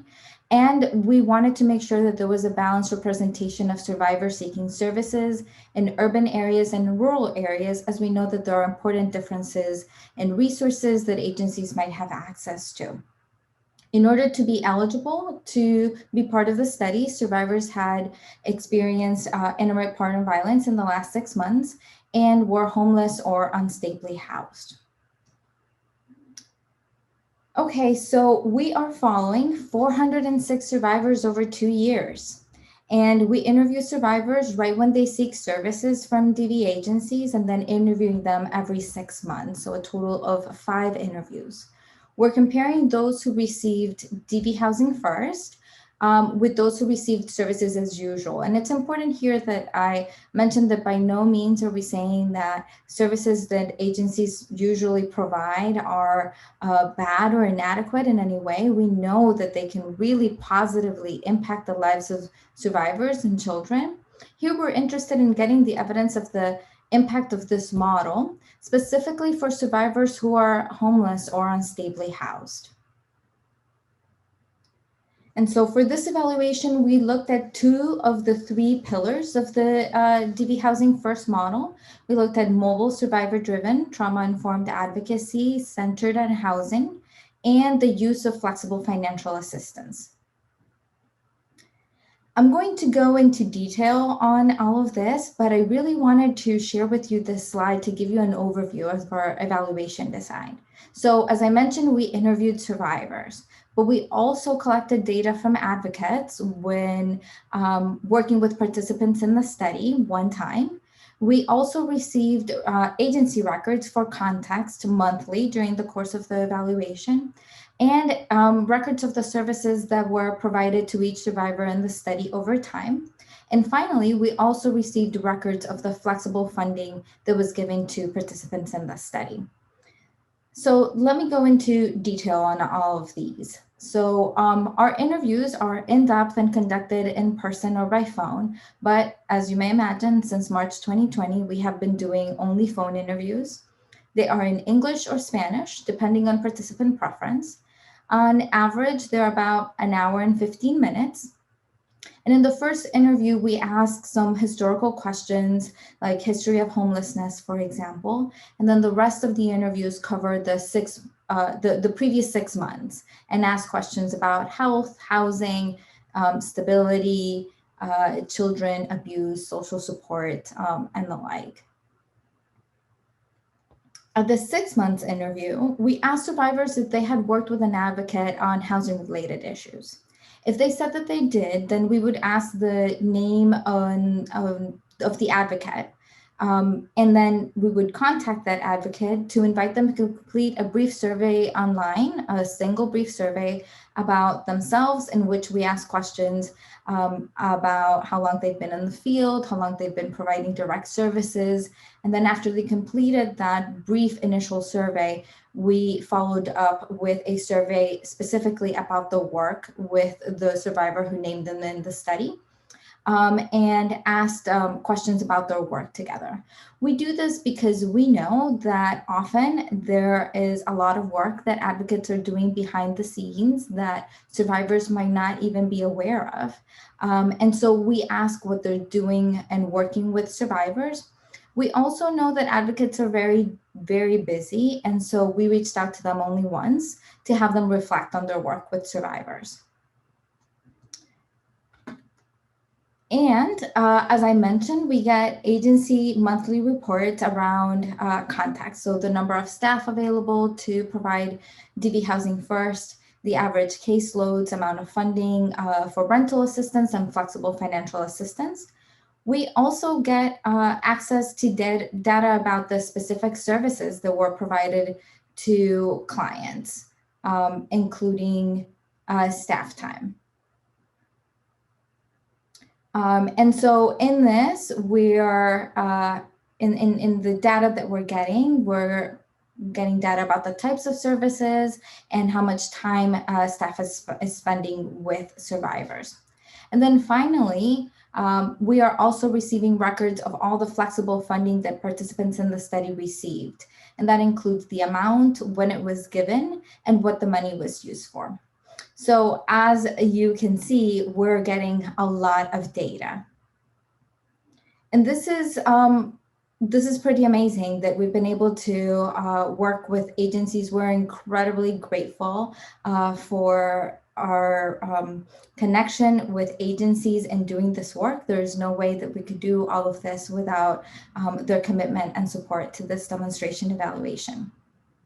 So we hypothesized that survivors who are unstably housed or homeless, those who received DV Housing First services would show greater improvements on housing stability, of course, financial stability, safety, mental health, and quality of life, and a decrease in substance misuse. But we were also interested in knowing what would happen with the children. We were always interested in knowing about the children. So we hypothesized that for parents who received these services, it would impact survivor children on increased school attendance and performance. And we would also see improvements on behavior, including pro-social skills. So our study then consists of 3 main exploratory questions. First, Can advocates predict which survivors will be stably housed over time? And this we can do with those advocate surveys that I mentioned. And one of the parts of the survey is asking them to predict whether survivors would be able to be stably housed. Then our second question is that this type of intervention works better for some survivors than others. We're really interested in knowing who this works for and under what circumstances. And so third, are there particular agency characteristics that are associated with better outcomes? And we get at this from that part that I mentioned, that we're getting records from agency around like caseload and any other contextual issues. So now I am incredibly excited to share where we are with the project. So we started following or interviewing 406 survivors right when they reached services, where they reached an agency for services. And this is our retention rate so far. At 6 months follow-up, we were able to interview 92% of survivors. At 12 months follow-up, we were interviewing 91% of survivors. At 18 months follow-up, which was recently completed, we interviewed 88% of survivors. And right now, data collection is still ongoing. But so far, we have been able to reach 88% of survivors who have become eligible to participate in their final interview. I am very excited to say that today we're going to be talking about the first two follow-up time points. So our 6 months and 12 months interviews, and share some very preliminary findings that we are very excited to share. But I will now turn it back to Chris. But before that, open it up to any questions before moving on.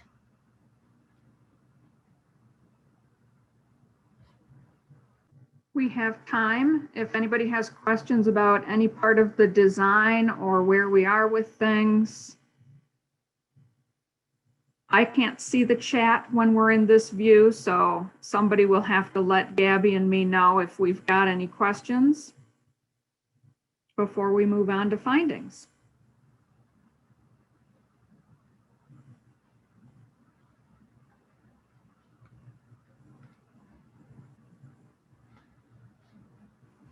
All right, then I'm going to move on, because I know you're all anxious to know what we are finding as far as our hypotheses go.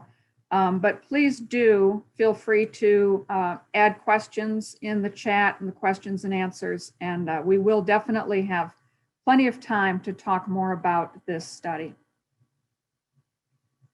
So as Gabby mentioned, we have everybody now in the sample. We had 406 people that are in the study, and so we wanted to tell you a little bit about who they are. So as is typical of a lot of domestic violence agencies, almost all of the participants are female and heterosexual. For 20% of the folks in our sample, English is their second language. And I think in part that was intentional in how we recruited people and recruited the agencies that would participate in this study.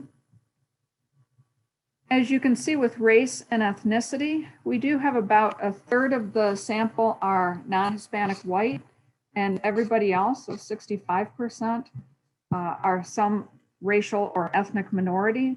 What we did is just asked people open-ended how they identify, and then we just categorized anything they said we would list. So we have a lot more detail than this in our sample, but these are categories that are collapsed just so that you can get an idea of who's in the sample. And as you can see, 15% of the participants identified as multiracial and or multi-ethno-racial.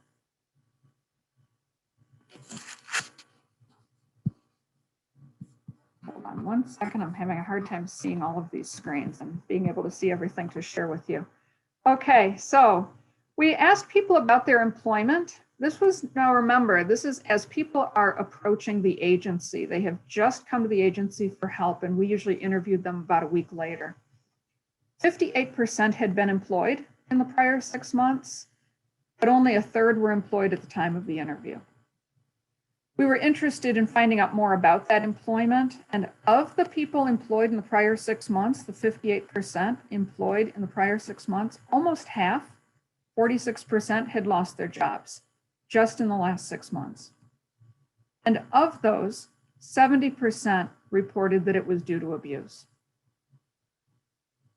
We also asked about history of homelessness. Now remember, to be a part of this study, people had to either be homeless or say they were unstably housed.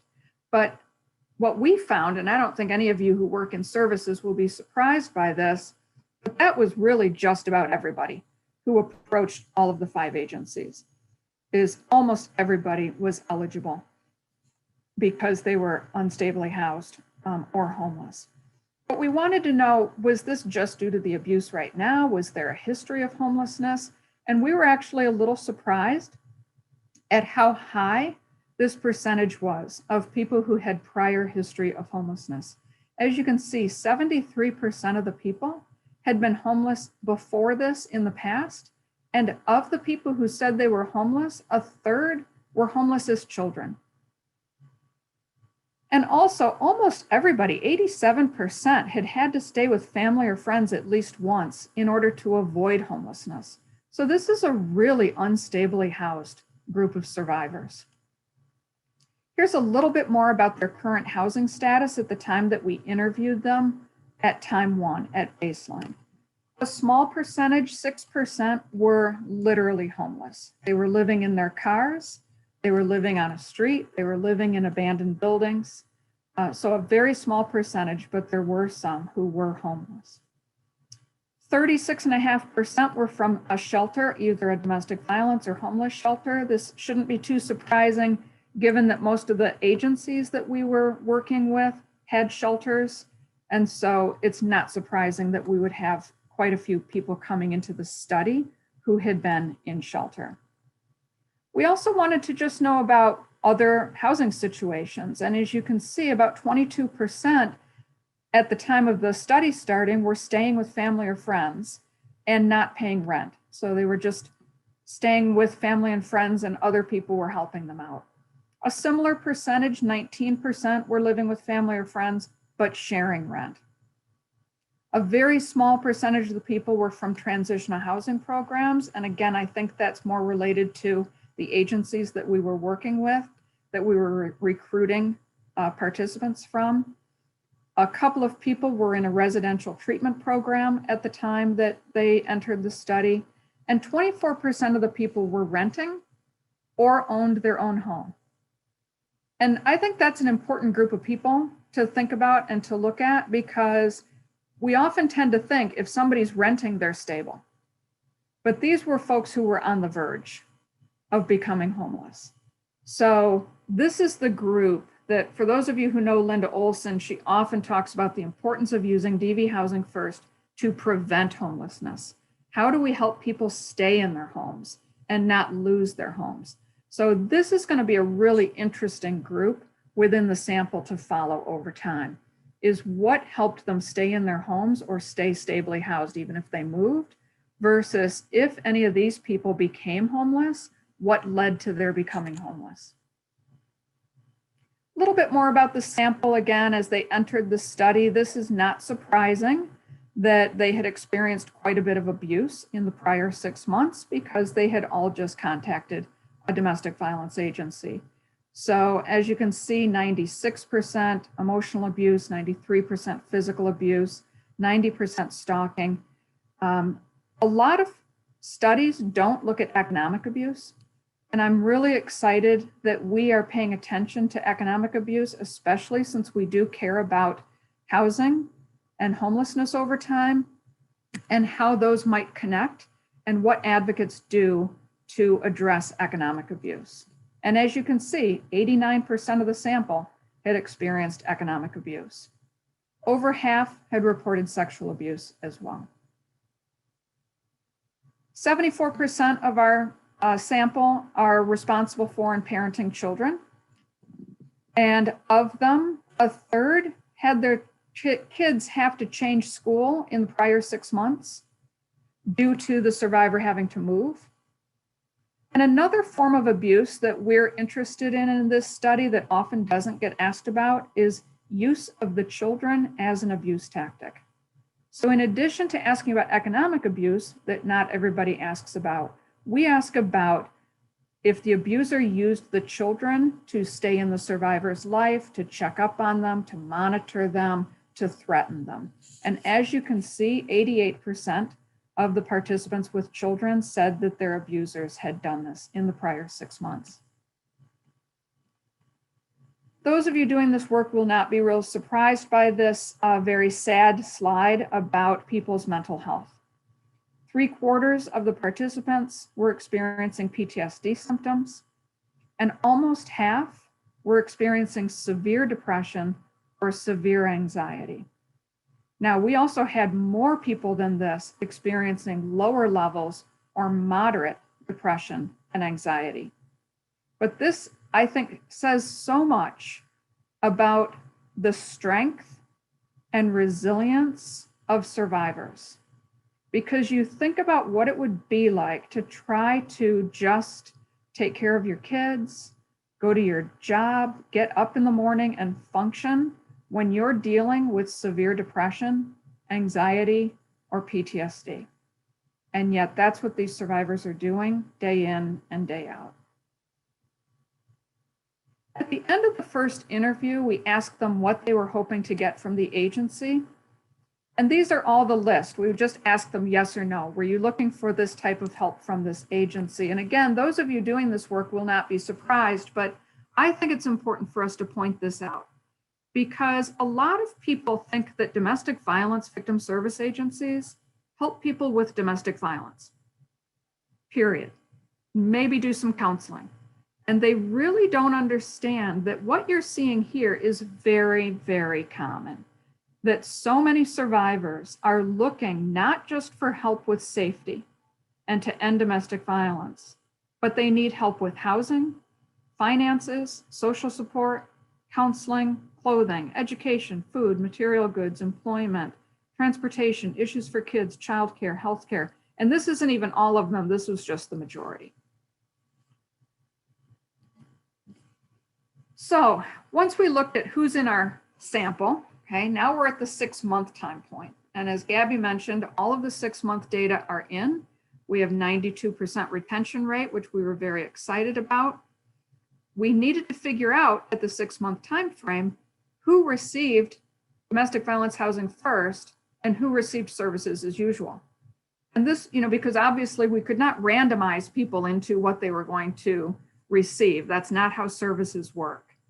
And what we had assumed from our own work in the past, from talking with these agencies, from a long history with WCA, is what we believed is that some people would receive the model and some people wouldn't, primarily because of resources within the agency, as opposed to who needed it or didn't need it. And I think we all know that because of high turnover at agencies or running out of flexible funding or just having so many survivors needing help, that we don't always have the time and resources to provide the level of mobile advocacy and flexible funding that people may be looking for. So we figured that there would be this natural variation among the sample. And so then we just sort of let things happen as they normally do in the field. That's why we started interviewing people when they approached services, so that then we could see what they got from services and compare people based on what they got. So now it's 6 months later and we have to determine who got mobile advocacy and or flexible funding versus services as usual. So we had our sample of 375 people. Now at 6 months, we first removed the people for this analysis who had not received any services at all. And 30 people reported that while they contacted the agency, they ended up not receiving any services. And also when we looked at agency service data and flexible funding data, there was no evidence that this person had received any services, any funding. So for the analysis comparing DV Housing First to services as usual, we're removing those 30 people. I do want to say, though, that this could be a really interesting group of survivors for us to understand over time. They are still in the study. We are still asking questions of them over the 2 years. We'll see if any of them do receive services from the agencies over time. And I want to also just remind people, we're asking a lot of questions of survivors, including who else did you receive services from? You know, we can't expect any one DV agency to provide every single thing that any person is looking for. So we do ask people, did you receive services elsewhere to do with housing, domestic violence, counseling, support, immigration, legal, etc. The other thing is, remember, this is a longitudinal study and people move. And people move out of the area. And I know at least for some of these 30 people, the reason they didn't receive services is that they had moved. So that's why it's important that we're finding out if they didn't get services from this agency, what did they do? And did they get services somewhere else? So we will be returning to these people. But for today, when we're just talking about our hypothesis about, is there a difference between DV Housing First and services as usual? For that, we removed them from the analyses. Okay, so now we had those 30 people. Then we had to identify who got services as usual. And these were the people who said they received services, but they did not receive flexible funding. And they said they would have liked to get housing-focused advocacy, but that they had not. So these are folks primarily, they received counseling, support groups. They might have received legal advocacy specific around maybe getting a restraining order, that type of thing, referrals to other agencies, but they did not get housing-focused advocacy. And so that was our group of services as usual. The rest of the people were in DV Housing First, but remember there's the two pillars we're looking at. We're looking at getting flexible funding and getting advocacy. Some people got flexible funding from the agency, but they didn't get housing-focused advocacy. So 37 people we classified as getting DV Housing First, but they did not get housing-focused advocacy. They got flexible funding. Now, I don't want to make it sound like they didn't get any advocacy at all. They might have gotten other advocacy, but they didn't get the housing-focused advocacy that would be part of DV Housing First. On the flip side of that, some people got housing-focused advocacy, 66 people got housing-focused advocacy, but they did not get flexible funding.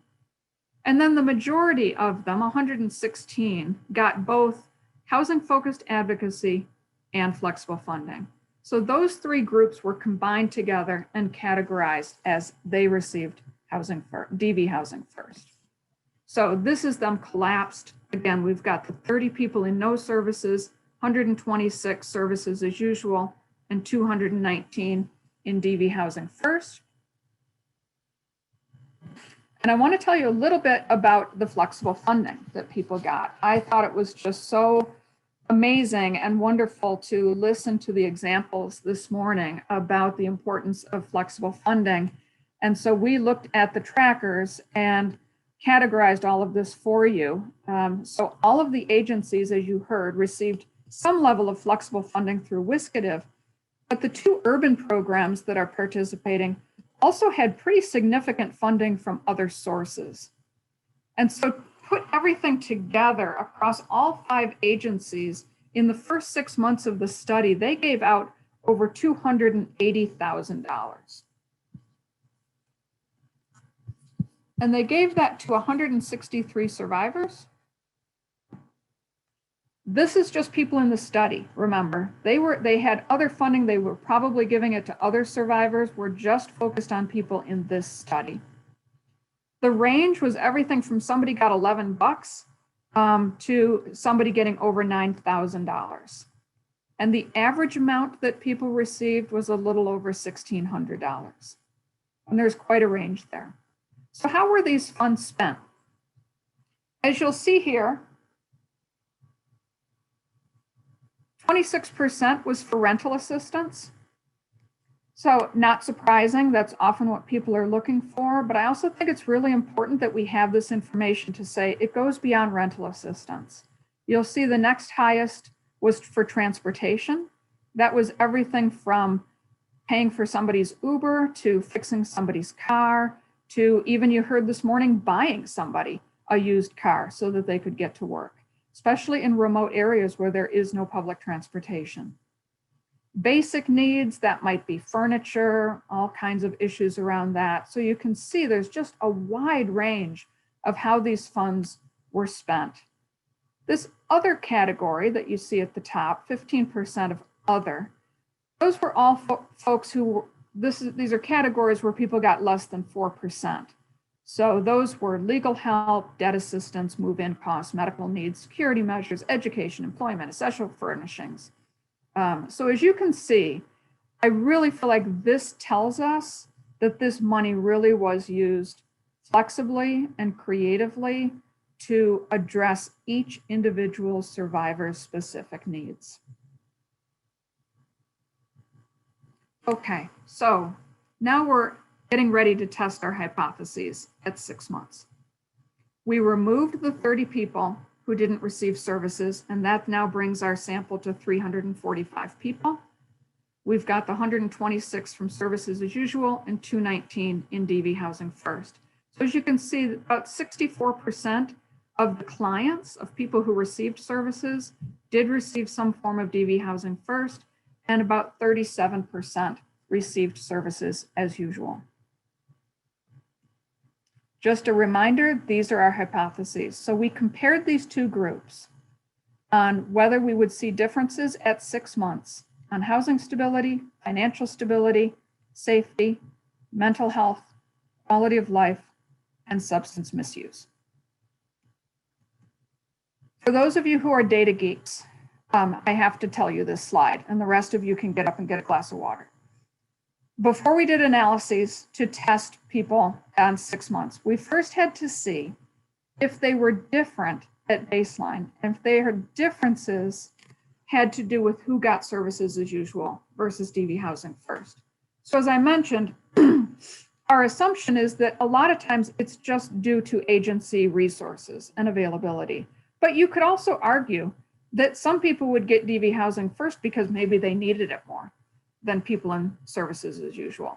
Maybe they had something different going on for them. So we had to see if there were baseline differences between the people who got services as usual versus DV Housing First. There were a few significant but very small differences, but because of that, we calculated propensity scores, and that's how you sort of even out those differences. You make those differences go away. You include that score as a covariate in all of your analyses, and that accounts for any differences that might have been between these groups that led to whether they got services as usual or DV Housing First. We did regression analyses on each of the outcome variables. And so for each analysis, we included the baseline level of that. So for housing stability, we had to put into the analysis the baseline level of their housing stability. We put in this propensity score and the outcome variable. We also had to look at the fact that our survivors are nested within these 5 agencies and had different advocates. So again, modeling for these effects over time. I know most of you are bored out of your minds. Now it's going to get fun. Okay, so we had significant findings on housing stability. So very exciting for those of you who are for this DV Housing First model. We found that those receiving it had greater housing stability at 6 months compared to people receiving services as usual. And this was a pretty, what we would call a moderate effect size. So it's important, you know, a difference can be significant but not meaningful if it's not a big difference. This was a pretty big difference. So we do see here that the DV Housing First model was associated with people having greater housing stability. For safety, we found that DV Housing First was associated with less stalking and harassment over time, and remember I mentioned economic abuse, less economic abuse. No differences on physical abuse, emotional, sexual abuse, use of the children, or safety-related empowerment. But we saw this difference on these two types of abuse, and I'd love to hear people's thoughts on why we might have seen this. When we looked at mental health, we looked at depression, anxiety, and PTSD and found that those receiving DV housing first had lower depression, lower anxiety, and fewer PTSD symptoms. We also found that they had lower alcohol and drug misuse at 6 months. There were no group differences on financial stability or quality of life, but it's important to note that everybody improved over time. And I think, again, this speaks to the importance of services, period. You know, and Gabby said this, and you will hear us harping on this all the time. Services as usual are great. It's really important that people get services as usual. And so we see that anybody who got DV services did still do better on all of these things. It's just that if they were in DV housing first, they did even better on some of those other outcomes. Okay, so that's about the adult survivors. Again, we wanted to now look at the children. As far as the children go, you know, we had people with up to 6, 7 children in the sample, and we couldn't ask about every single child. So if somebody had a child within the age range of 5 to 15, then we asked about that specific child. And if they had more than one child between 5 and 15, we had this way that we randomly chose which child to ask about. And we did that because we didn't want the parent to choose, because sometimes parents will give you like either the child doing especially well or the child doing especially poorly.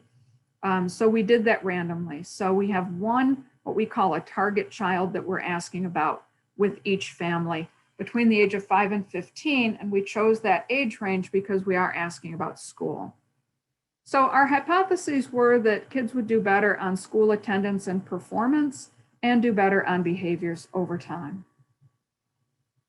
We did find that of the parents who received DV housing first, there was a significant decrease in their child's behavioral problems compared to the parents who received services as usual. No other group differences on school attendance or performance or pro-social behavior at 6 months. And I do want to say that when you just look at how the kids were doing on behavioral issues, they were actually looking pretty good. So there wasn't a lot of room for movement here. So that was actually very positive news. So those are our 6-month findings. I want to stress again, they're preliminary. You know, the title of today's presentation is really about, you know, what we're learning from DV housing first, and what we're learning from the evaluation is that the work that you do is really, really complex, and survivors' lives are really, really complex. And we want to do justice to that complexity.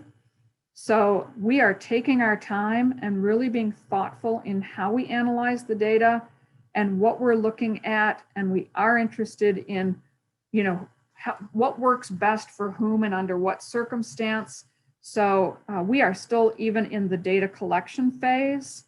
And that's where we've been putting a lot of our efforts, especially with COVID going on in the last year. So while we have completed these analyses, you know, we're still like just finalizing everything. So these are not to be published or shared with other people yet.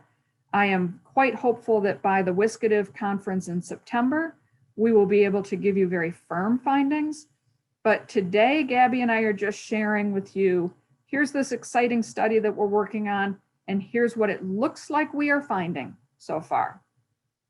So before I get into the 12-month findings, any quick questions that anybody has?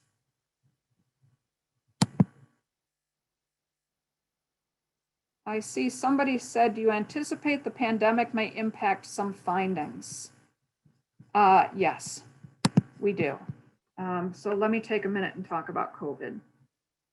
We were fortunate in this study that we already had everybody in the sample before COVID hit. And a matter of fact, we had already done all of the 6-month interviews before COVID happened in March of 2020. I think if we hadn't, we'd be in serious trouble with this study, because it was very meaningful and important in the beginning of the study that we had in-person relationship building with the agency staff, that we could be on site, that we could talk to survivors in person about the study and what it would involve, and, you know, and get their permission to talk with them. These are extremely personal interviews. We did everything in person at baseline. And whenever possible, we did things in person at 6 months. But as Gabby mentioned, you know, then COVID hit and we've had to do everything by phone since then. And we're in an interesting position in this study. 100% of the participants completed their 6-month interview prior to COVID.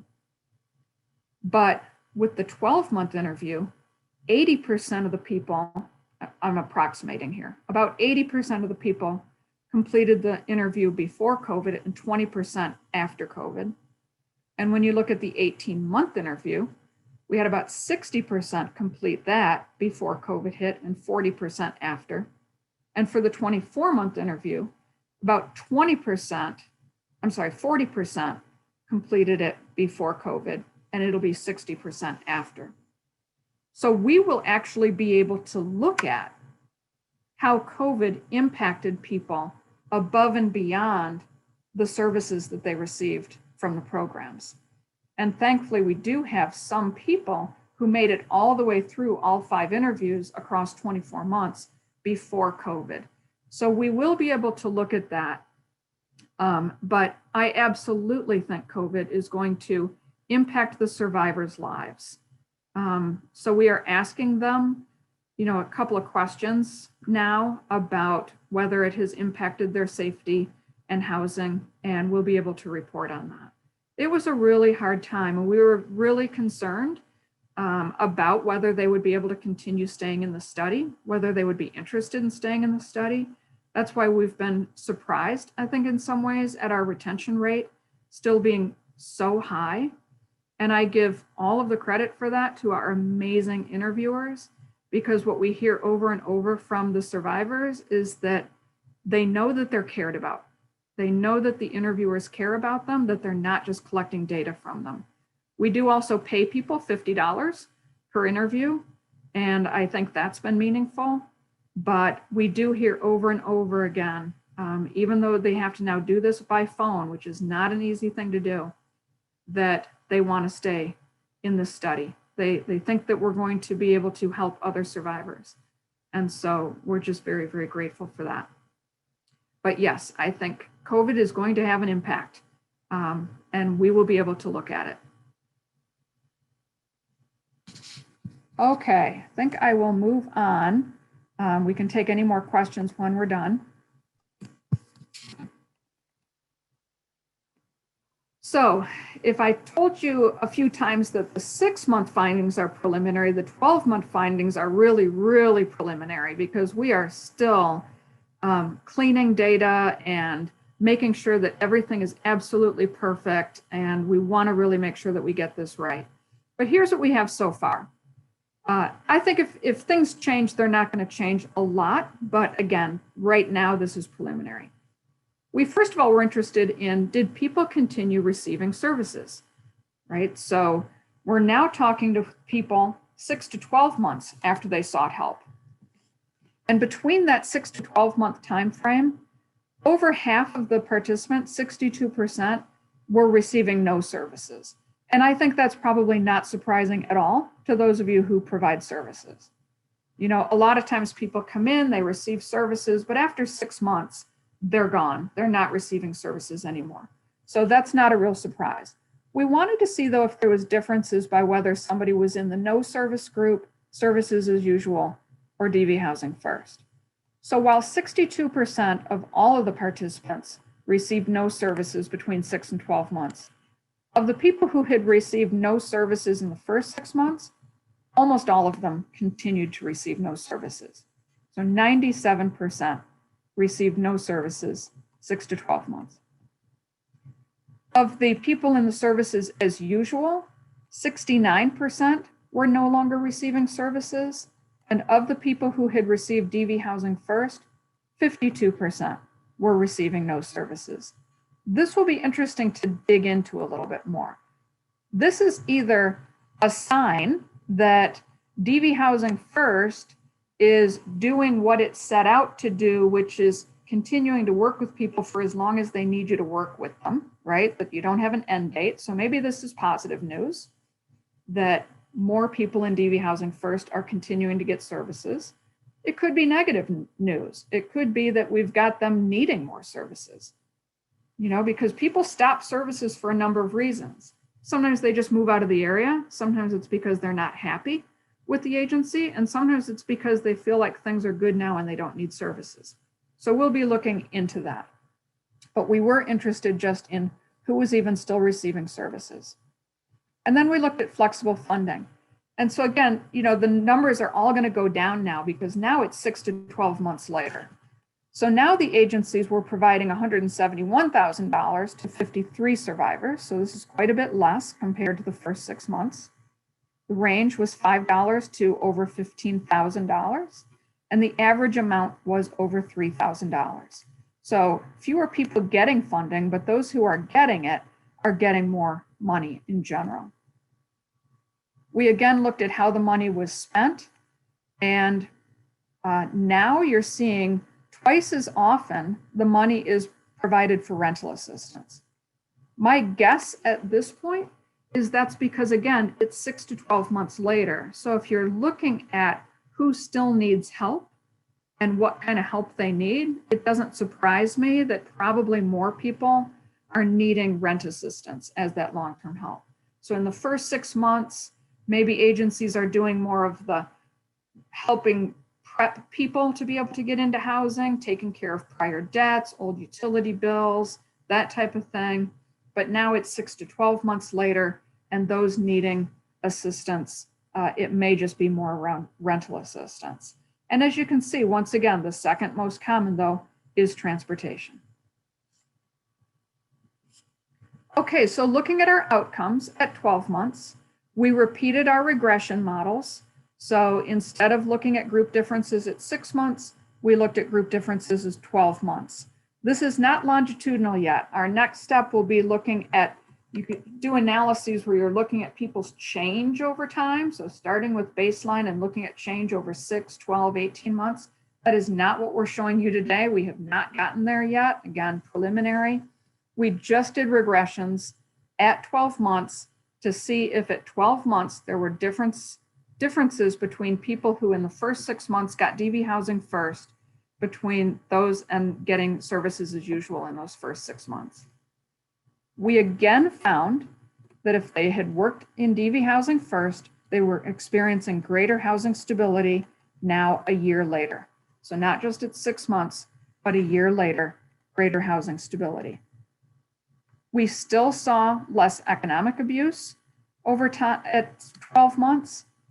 Stalking now is not significant, but use of the children is, as well as this idea of greater safety-related empowerment.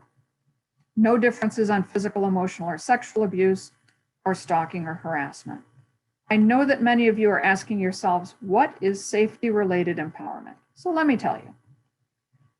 Lisa Goodman is a wonderful researcher in Boston who works with a collaborative of domestic violence service agencies to do research together, research and evaluation. And this group said, we want to be able to measure whether the survivors who receive our services feel more empowered around their safety over time. So they created this measure of victim empowerment related to safety. It's a 13-item scale where we ask survivors about actions they might be taking to stay safe from domestic violence and how that relates to their feelings of empowerment. So items like, I know what my next steps are on the path to keeping safe. I feel comfortable asking for help to keep safe. They're very careful to make sure that they're not saying that survivors are responsible for their safety. This is just how much power they feel around their ability to try to keep themselves and their kids safe. So that's the measure. And now at 6 months, there was no difference. At 12 months, we're seeing that people who had received DV housing first are now saying 12 months later that they feel more empowered around their safety compared to people who got services as usual. Mental health, the only difference at 12 months is we're still seeing fewer PTSD symptoms between the groups and lower drug misuse at 12 months, but no difference on alcohol misuse. Again, and you'll remember this from 6 months, no differences, no group differences on financial stability or quality of life, but people across the groups improved over time. Looking at the children now, real quickly, we're finding that parents who received DVHF in the first 6 months reported now a significant increase in their children's pro-social behaviors, but no differences now on behavioral problems, and still no differences on school attendance or school performance. So that was a lot of information to throw at you. Probably some of you are taking notes, but we put it in a table for you. Again, please remember, this is preliminary. This could change. We will know it within the next couple of months. But in general, let me just share with you what we found is at both 6 and 12 months, those who received DV housing first reported more housing stability than people receiving services as usual. When it comes to safety, you'll see economic abuse was at both 6 and 12 months. Stalking, not significant at 12 months. Use of children and safety empowerment shows up at 12 months, and no differences on other forms of abuse, which did drastically go down for people in both groups, as you would imagine. Mental health at 6 months, we see a difference on depression, anxiety, and PTSD. And then at 12 months, a continued difference at PTSD. Substance misuse at 6 months, we're seeing a difference on both alcohol and drug misuse at 6 months, and then on simply drug misuse at 12 months. And then when you look at the children's behavior, there's a difference on problem behaviors at 6 months and pro-social behaviors at 12 months. So as you can see, there's a lot for us to dig into here, a lot to look at. We do want to just finalize our analyses to make sure that we are covering all of our bases and doing the most rigorous analyses possible. We want to really make sure we get this right. We owe it to you because of the amazing services that you're doing, that we give you the real answers here. And that's going to take us a little bit more time. But this is where we are so far. We do now have all of our 18-month data collected, but we are just in the beginning process of cleaning that. And we will have all of the 24-month data collected by September of this year. So our next steps are to really try to understand more, again, about this changes that you see. That you see some findings at 6 months and some at 12 months. And odds are good that we would see differences based on survivors themselves, their history, their current circumstances. So, we might look at, for example, what's the trajectory, what's the life path of people who came into services with really severe trauma and mental health issues going on? What's their trajectory compared to people who maybe had far less mental health issues? So we'll really be looking at how things change for people at what time frames and what that's based on, because we're not interested in saying, this is now the one thing absolutely everybody needs, right? None of us believe that makes sense. But what works for whom and under what circumstances? And again, what we're finding is that people who got services as usual, they're doing well. And we might find that on some outcomes, services as usual, maybe counseling and support groups, do better than DV housing first on some outcomes. So we'll be doing all of those analyses over time. We haven't quite gotten there yet, but it's been great to be able to share where we are with you and get your thinking. Before I wrap up, I just have to thank again the 5 agencies who've been amazing partners.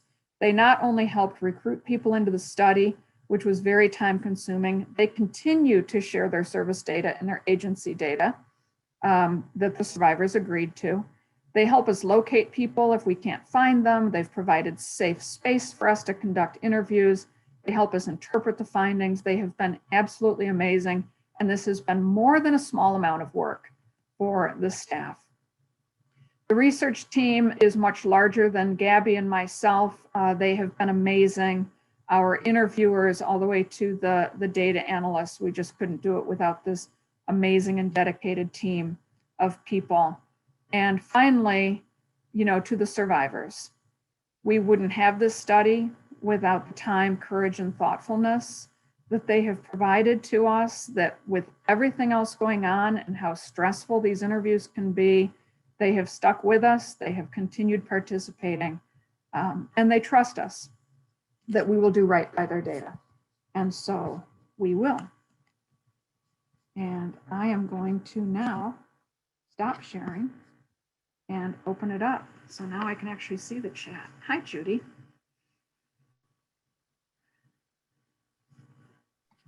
Hi, Chris. We have a question.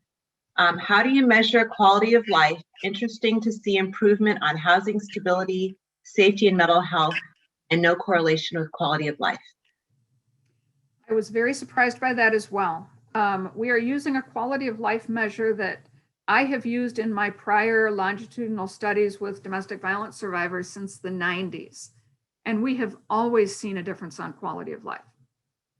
Quality of life is really asking people about how satisfied are you with your life overall? How satisfied are you with how much time you have for yourself? So it's sort of getting at this happiness quality. And we have always seen a difference, and we are not seeing it right now.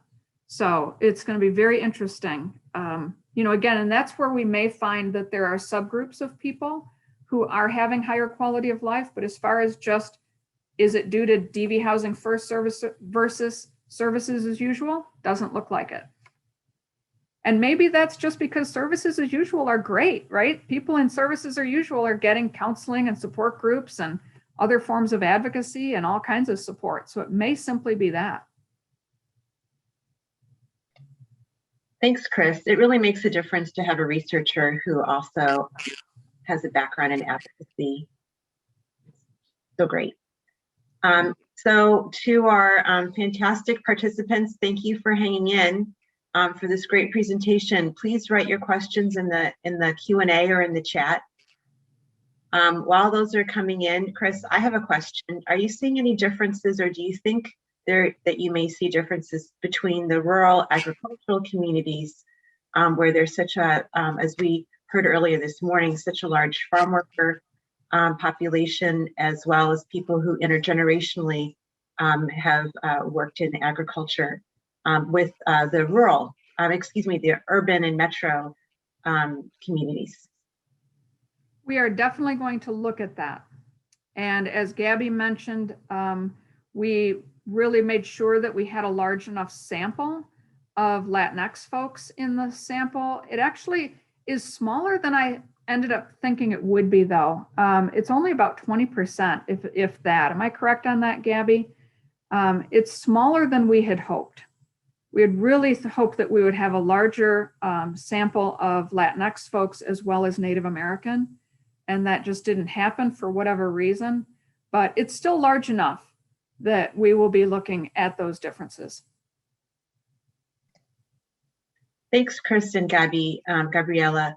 I'm also curious if you might be seeing any differences among different groups of survivors, including the Indigenous and Native survivors, which is just for folks who are not in Washington State, to have 12% Native and Indigenous and almost 20% African American is very significant for our state. So women of color are overrepresented in the sample. And I'm wondering if, because we know that the traumas that people experience often are historical trauma and not just the violence that they're currently experiencing in a relationship, or it might be over a lifetime trajectory. I'm curious if you're seeing any differences there. We haven't had a chance to look yet, but we absolutely will be looking at all of that. And again, I agree with you. We're excited. We wish it was even larger sample size, but we're excited that we have the numbers that we have.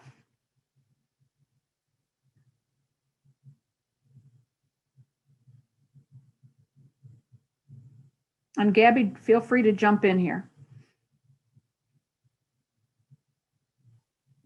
We have another question from one of our research colleagues, Deborah Rogg. She says, can you talk a little bit about how you measured both past homelessness as well as the housing stability outcome? Past homelessness, you know, we had already defined homelessness for people in the interview. So our items were pretty straightforward, like, were you ever homeless as a child? And if you were, was it with your parents or separate from your parents? Because I think those are two very different experiences. So we have that information. And then there is no good measure of housing instability. There was one measure out there, Chris Billhart would be familiar with this, that was used in one study, but it had a couple of items that were specific around rent and landlords. And not everybody in our sample had a landlord, because we had people who were either owned or were homeless. So we had to modify that scale.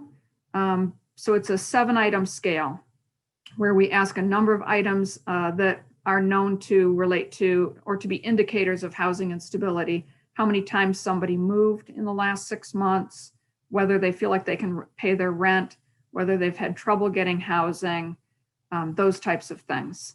So Deborah, I'd be happy to talk with you offline about that and hear more about your research as well.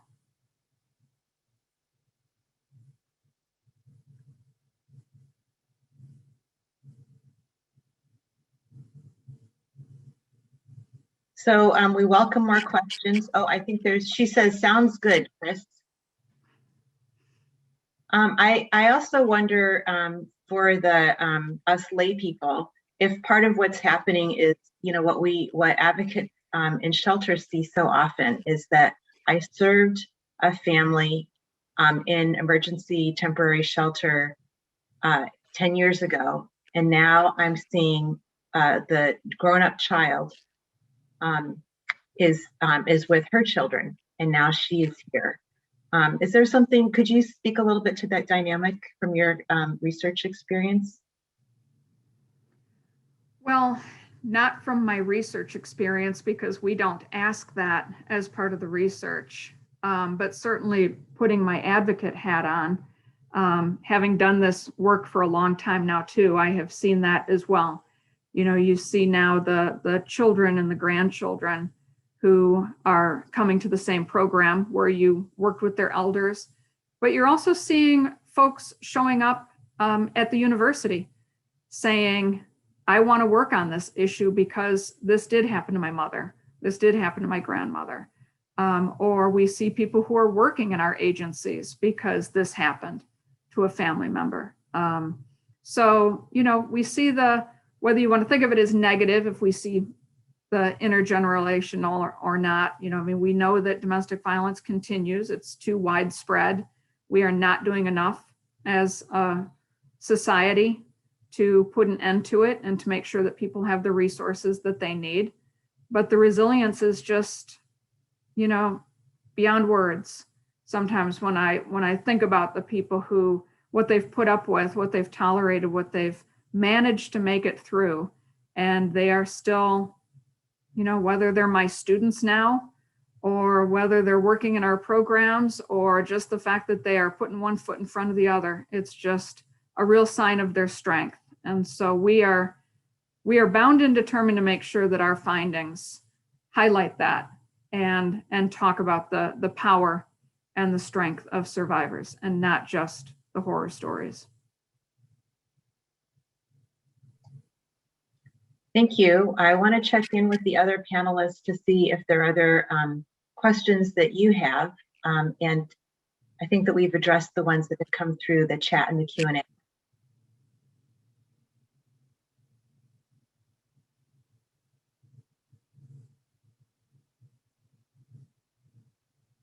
While we're here, I just also want to acknowledge our federal partners and colleagues, including Rosie Hidalgo from the White House Office on Gender Policy and Violence Against Women. Thank you for being here, Rosie. Okay, so let's see. I think that was, one more question from our colleague Bea Hansen, formerly from the Office on Violence Against Women and now with the New York City Mayor's Office as a special advisor. Will the research be able to differentiate the impact of flexible funding and with mobile advocacy? How is the impact of flexible funding different than mobile advocacy? It's like you're a plant there, Bea, asking these great questions. We are going to be looking at that. I can tell you right now, it's going to be difficult to tease that out because so many people who got flexible funding got advocacy, got some level of advocacy. We have very few people who only got flexible funding and nothing else. But I also feel like that represents the reality of what's out there, is most people, if they get flexible funding, whether they get housing focused advocacy or some other advocacy or some other services, they are getting services along with flexible funding. So I don't know that we'll be able to completely tease out the impact of flexible funding separately from those other services, but we are absolutely going to be looking at flexible funding and its impact on survivors over time.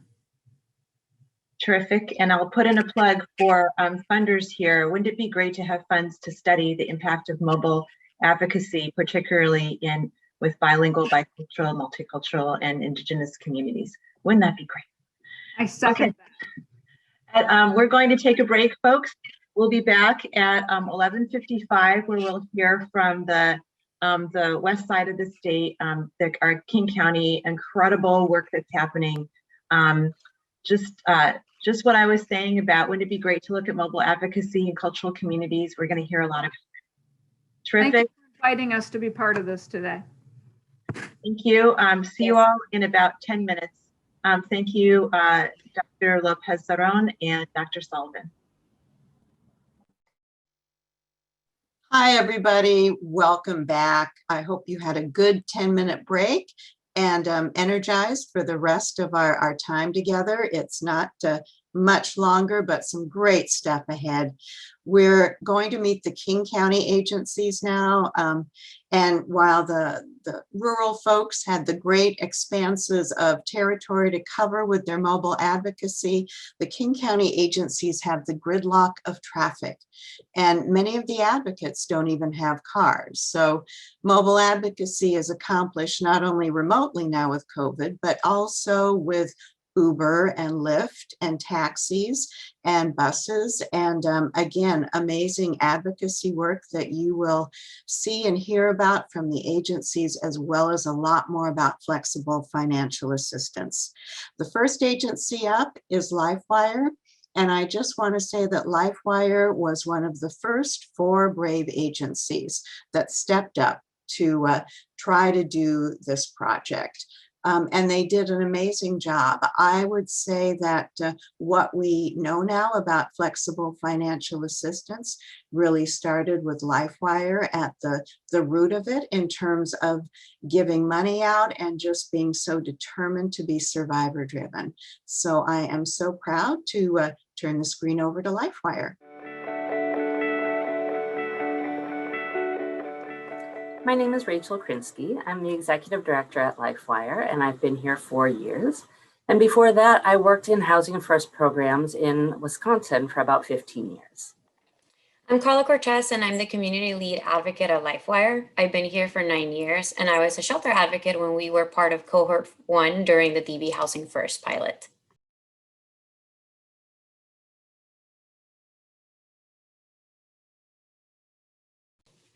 Before DB Housing First, most of our programs had no flexibility, and the ones that did have flexibility had little money.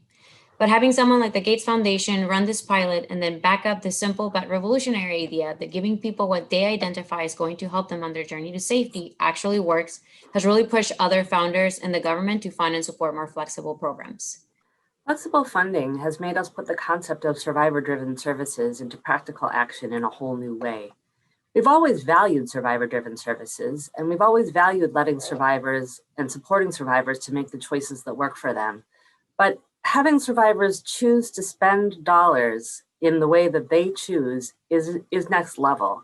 It made us really literally put our money where our mouth is. And it meant that the entire agency had to be behind these survivor-driven, trauma-informed, and equity values, that we all had to come behind this framework, and that it had to be internalized.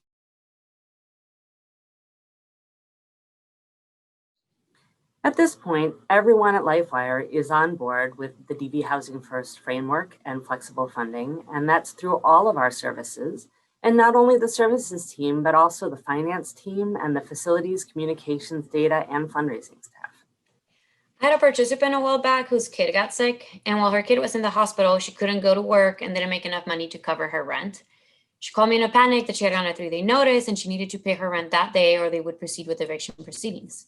The landlord was not comfortable with the promissory notes, so I asked our finance department if I could get a check cut that day, if I got them the necessary documents, and they agreed without hesitation. We've also become very committed to removing barriers, like requiring social security numbers or IDs or proof of domestic violence or proof of need, employment letters, anything like that that might make it even more difficult for a survivor to reach safety and healing. Meeting people where they're at is a core practice of LifeWire. For example, we had a survivor that came into shelter, and when we started looking for permanent housing, we realized she was undocumented, which is often a barrier for getting services. But thanks to the flexibility of DV Housing First, we were still able to support her find housing and cover her moving costs and first month's rent at a safe apartment. Since that time, she has been able to get a U visa, and she's still at the same apartment covering rent on her own. We want people to know that this is effective. It's not just pie in the sky. Survivor-driven advocacy and having people make their own decisions about funding works. It gets people to safer, happier, more healing, and more effective. Everything goes better. Safety planning is great, but having money to help people move to a different location or even just change locks goes a really long way. When we didn't have tons of flexible funds, a lot of what we were doing was trying to work within pretty limited boundaries. It was about how could we help someone stay safe in their current situation, or is there shelter available? But having money to back up advocacy opened up the world of possibilities. Can we help you get a work permit so you can start planning a way out? Do you make enough to cover rent but can't cover a deposit? Being able to say that we can help with those sorts of things really helps build rapport and see tangible changes. Plus, advocacy took 3 times as long, and having this money means having more time to serve more people. A lot of people we work with are afraid of going to shelter because they worry about losing their kids or their stability. And while shelter is necessary, having flexible funds helps us give people different and more personalized options. When I first started working at LifeWire, a lot of my advocacy was centered around timing things right, on having to find shelter at the exact right time an emergency happens to make sure that we would help a survivor be safe.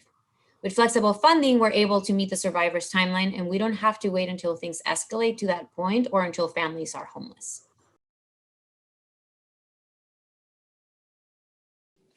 I think it's important that we continue to check ourselves and continually ask ourselves things like, what does equity look like? How are we reducing barriers and giving access to the most marginalized? How do we avoid being gatekeepers? How are we prioritizing the use of these funds? And how do we reduce biases? And we're still talking to so many survivors who tell us that they can't leave abusive relationships because they have no place to go.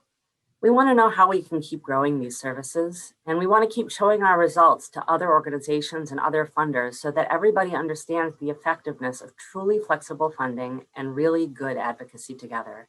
This works, and we need to keep spreading the word.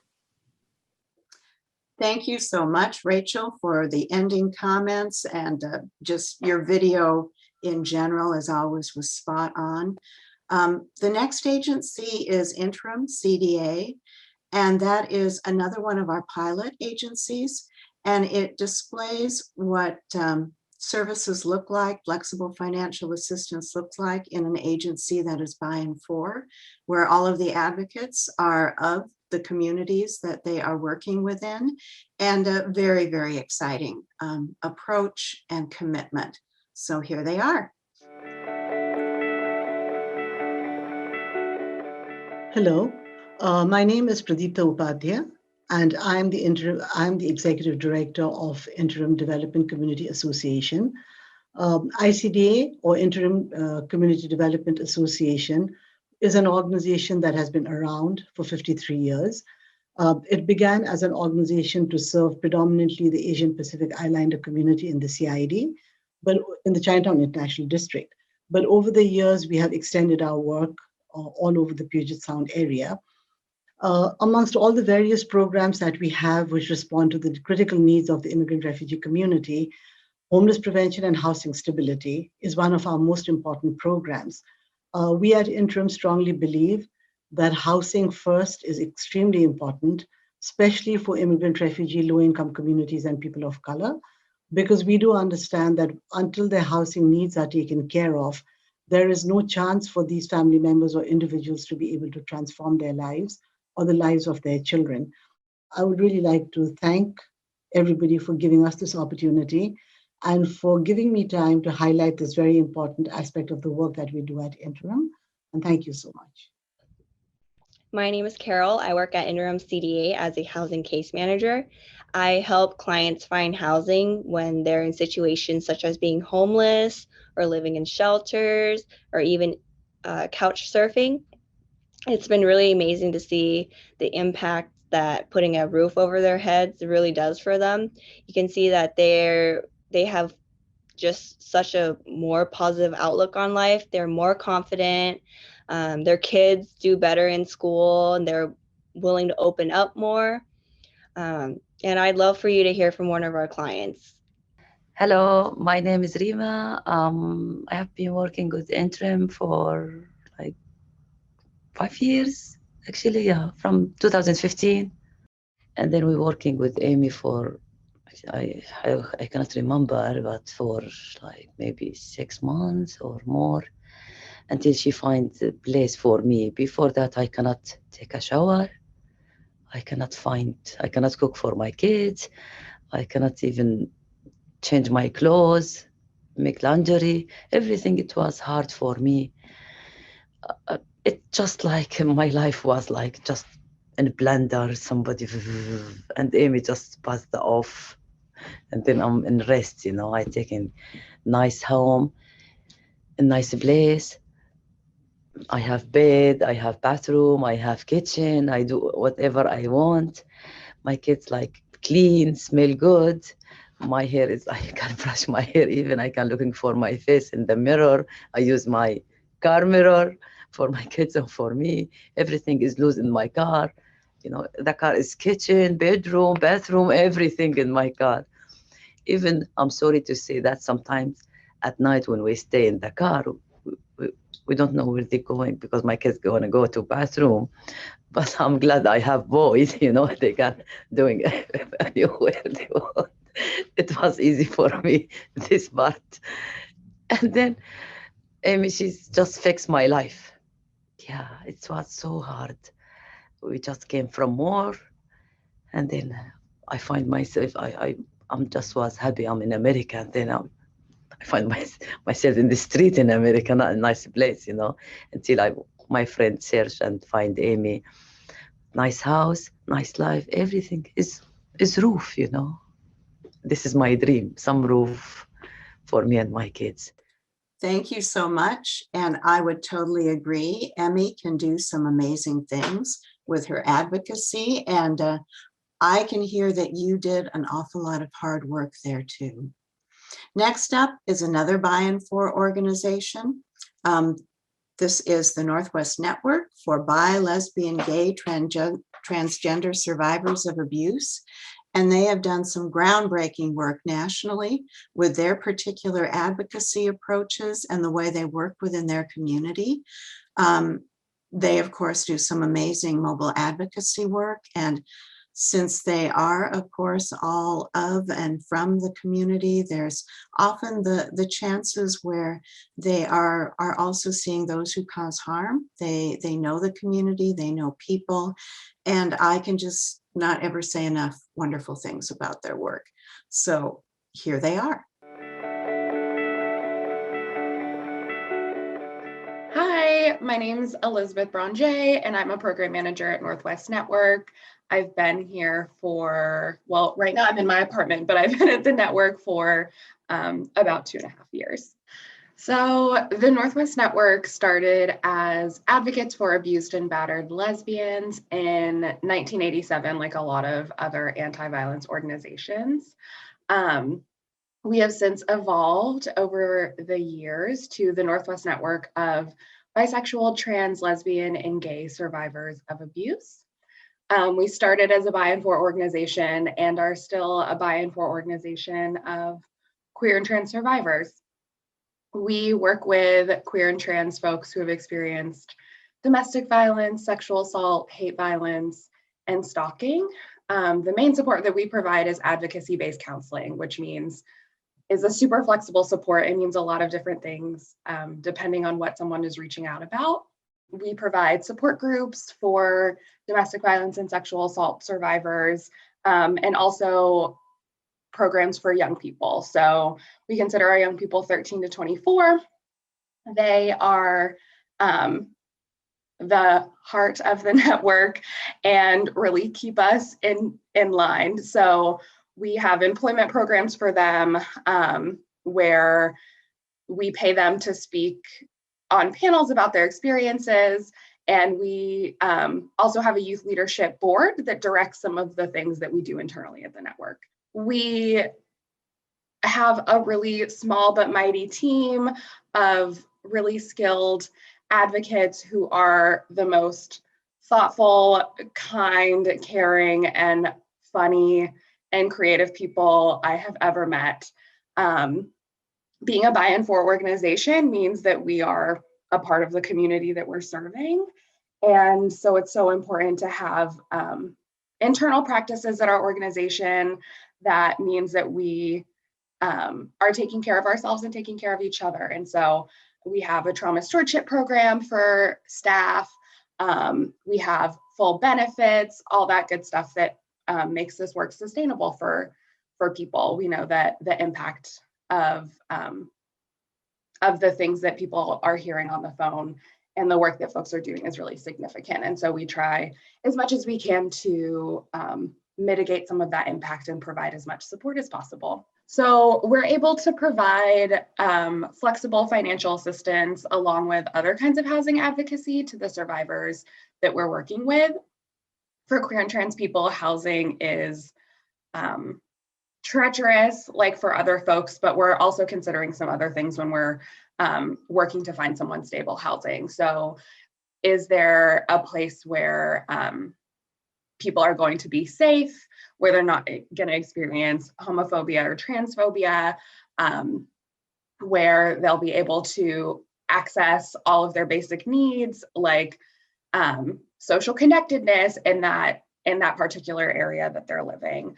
And so we work with folks to both find the funding to access stable housing and also to problem solve and skill build around what kinds of concerns might be coming up as a LGBTQ+ person looking for housing. The Northwest Network is really excited for the next year. We're hoping that a year from now we will all be back in the office together. And we have some big dreams. This time has put a bit of a pause on the out in community things that we're able to do. And so we're really excited to do more outreach and community engagement events to get folks in touch with us and to have more spaces to gather once we're able to gather together. Queer and trans folks are so good at getting together and celebrating. And so we're looking forward to the time when we're all able to celebrate together.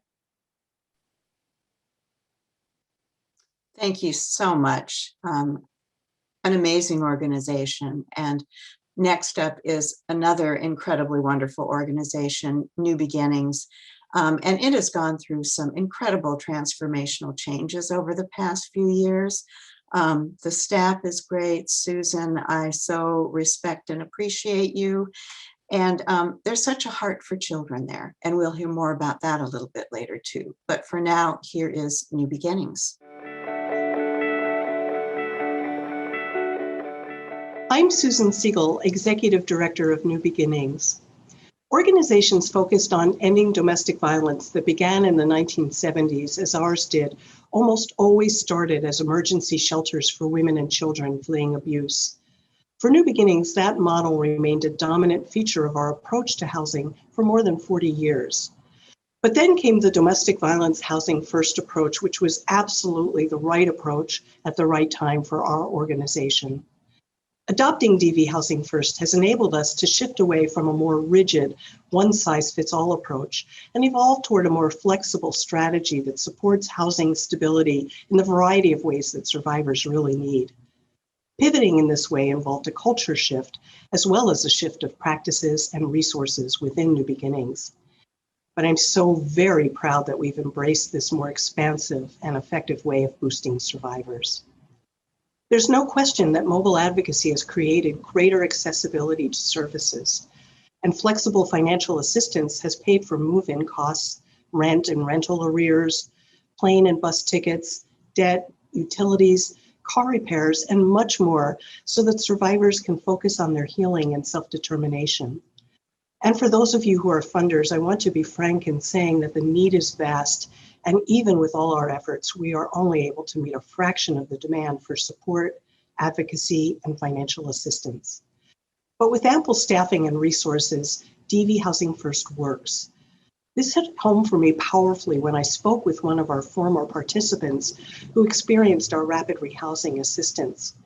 She told me that having the means and support to reestablish her own household and stabilize her son in a new community was the first time she let out her breath, the first time she allowed herself to imagine a new future, the first time she reclaimed her spirit.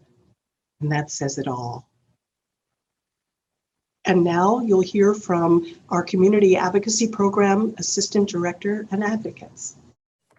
Hi, my name is Becky Jackson. I'm the Community Advocacy Program Assistant Director with New Beginnings. One of the concrete ways our agency has changed is that we've really recognized that financial assistance is a whole service and that survivors shouldn't be required to have ongoing contact with the program to access funding.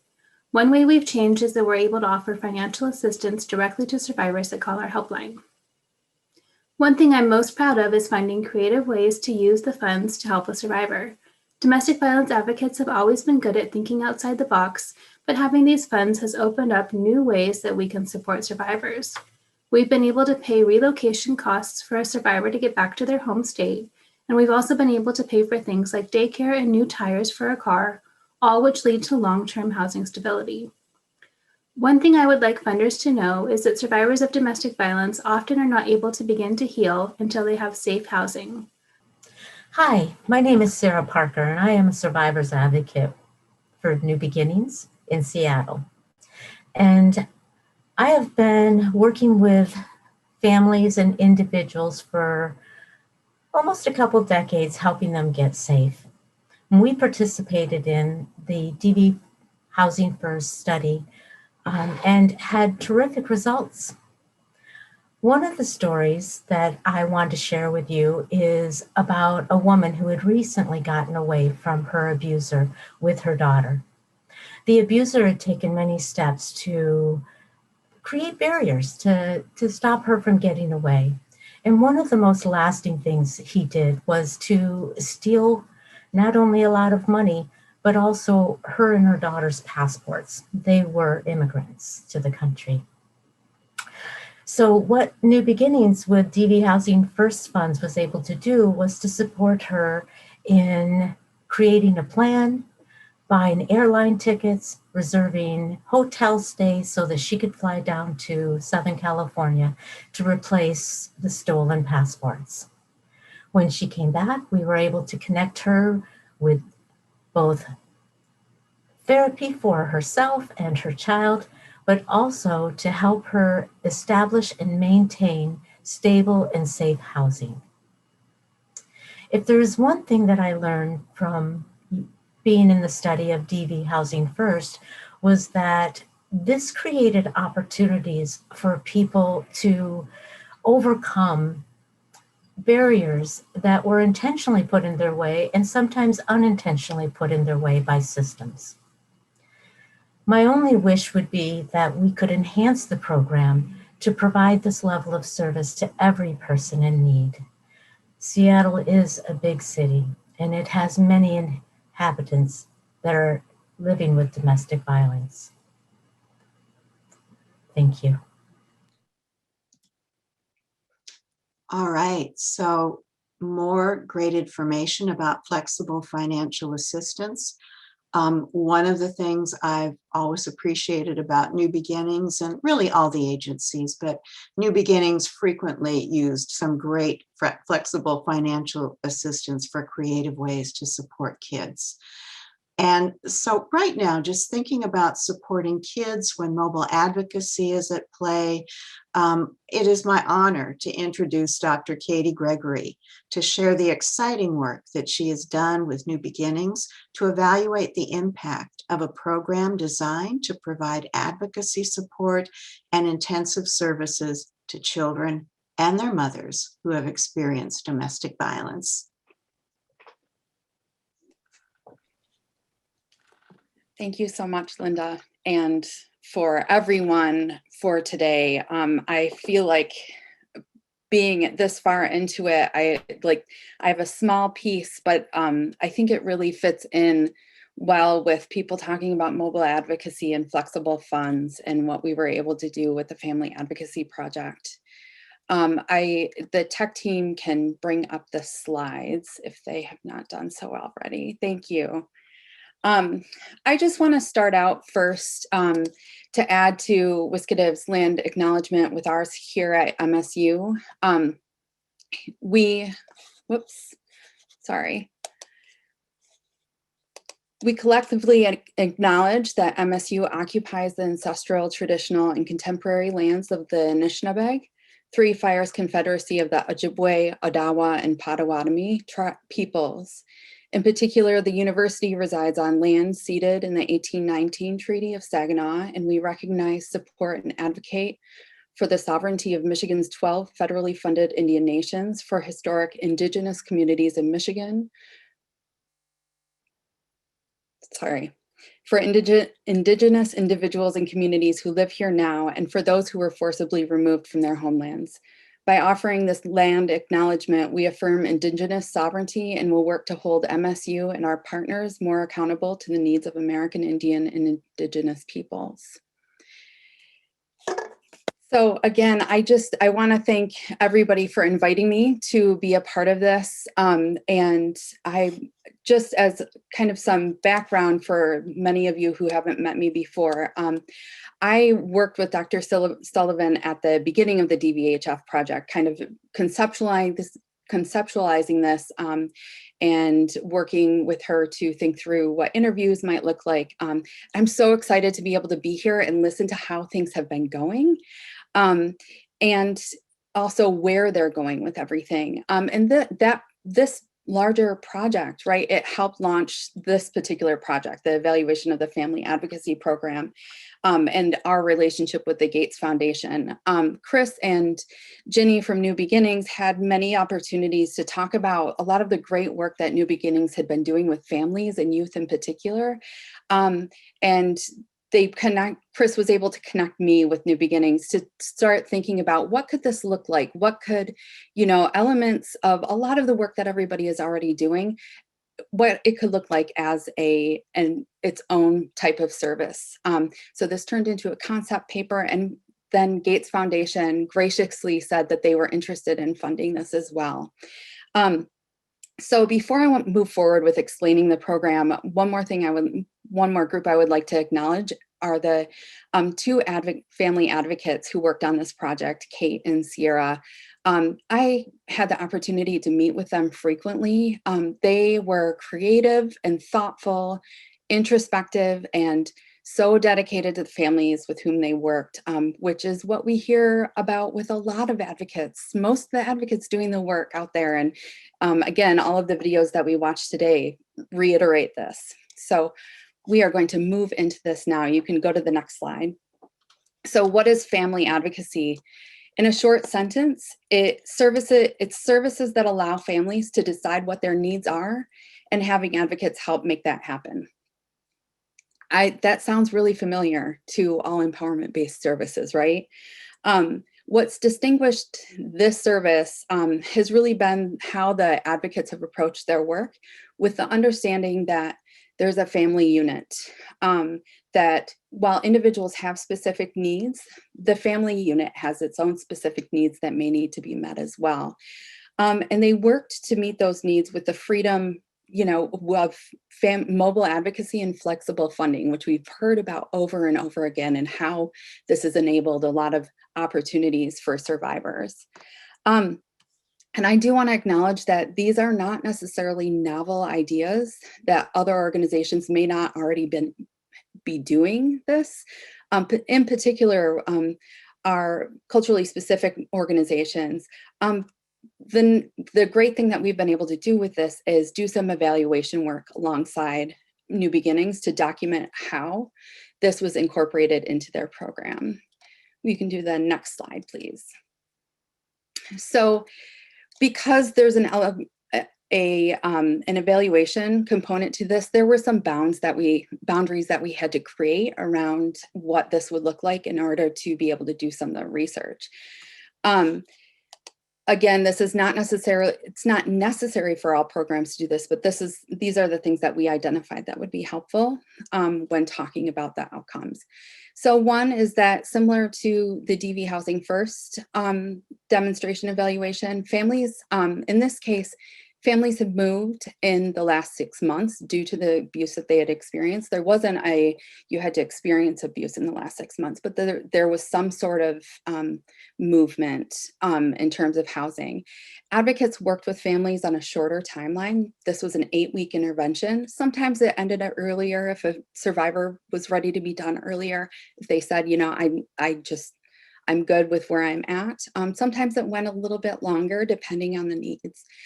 Initially, our approach was going to be working with one school-age child living at home. This is where the flexibility of community-based evaluation is gold. What we realized was that needs change, needs in the community change, needs of the organization change. COVID-19 happens.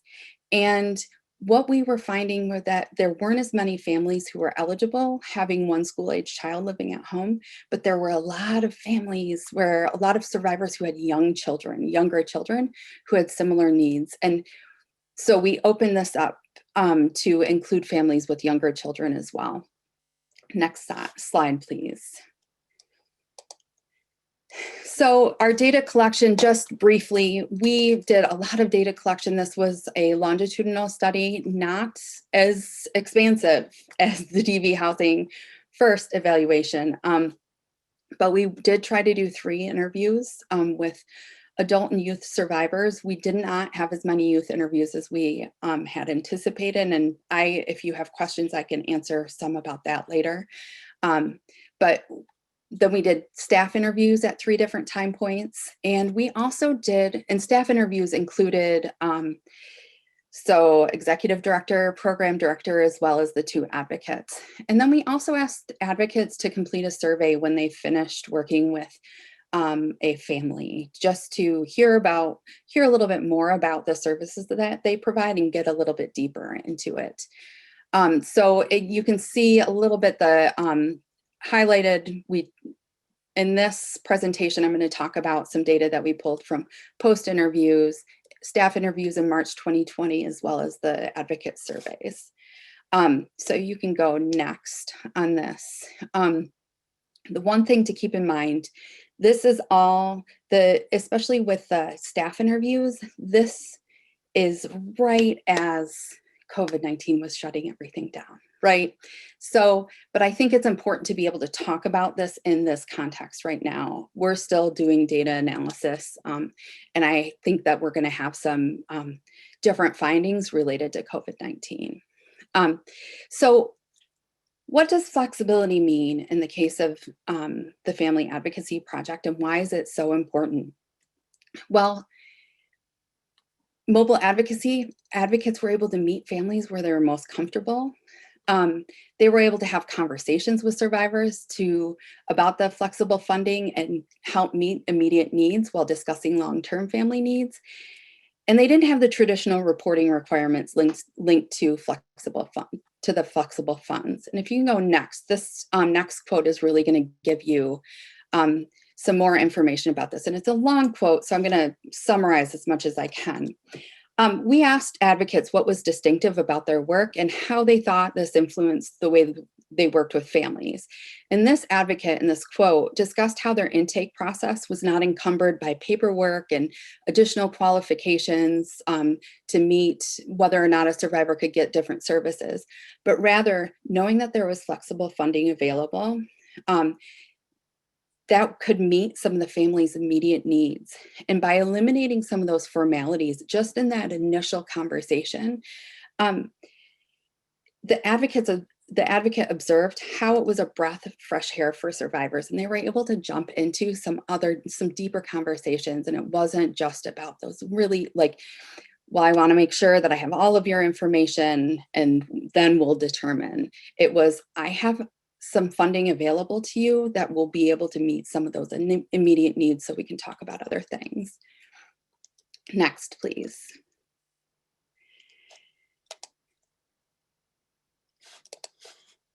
So by focusing on the family unit, advocates were able to provide opportunities for the family to build their bonds and learn more about each other.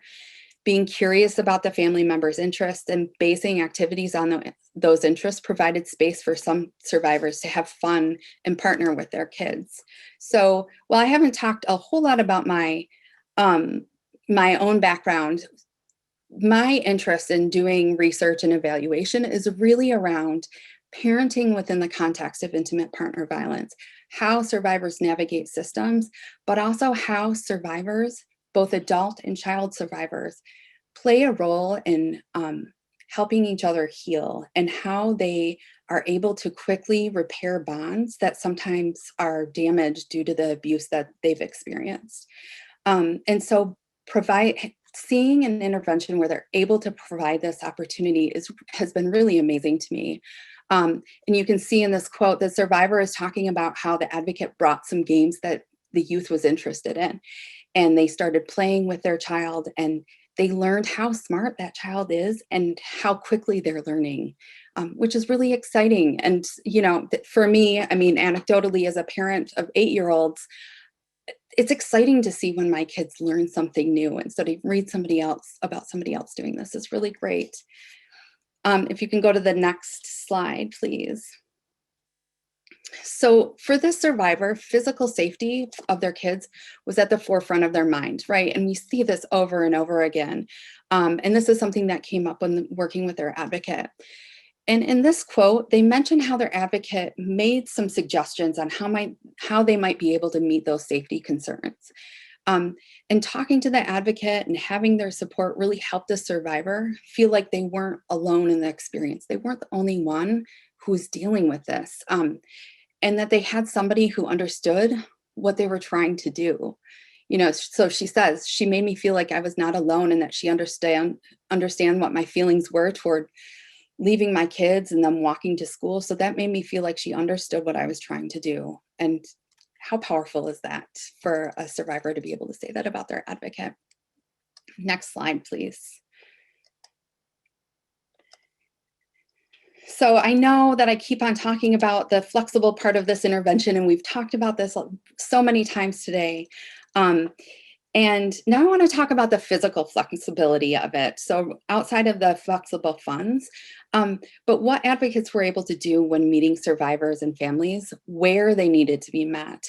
So for this survivor, finding a way to go out in public while maintaining her and her children's safety had been a significant and valid source of anxiety. The advocate worked alongside of the survivor to find a way to enroll the kids in swim classes, which met the children's interests, and then accompany the survivor to the lesson, ensuring that she didn't have to go out on her own. So the survivor was able to say, I will go with you and walk through these steps with you if you are comfortable doing it. And the survivor did.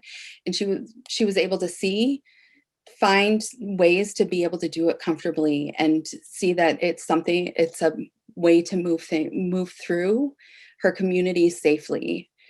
So again, this kind of encompassed all of these pieces of being able to use the funds flexibly, being able to go with their survivor, being mobile with their survivor, and also focusing on that family unit.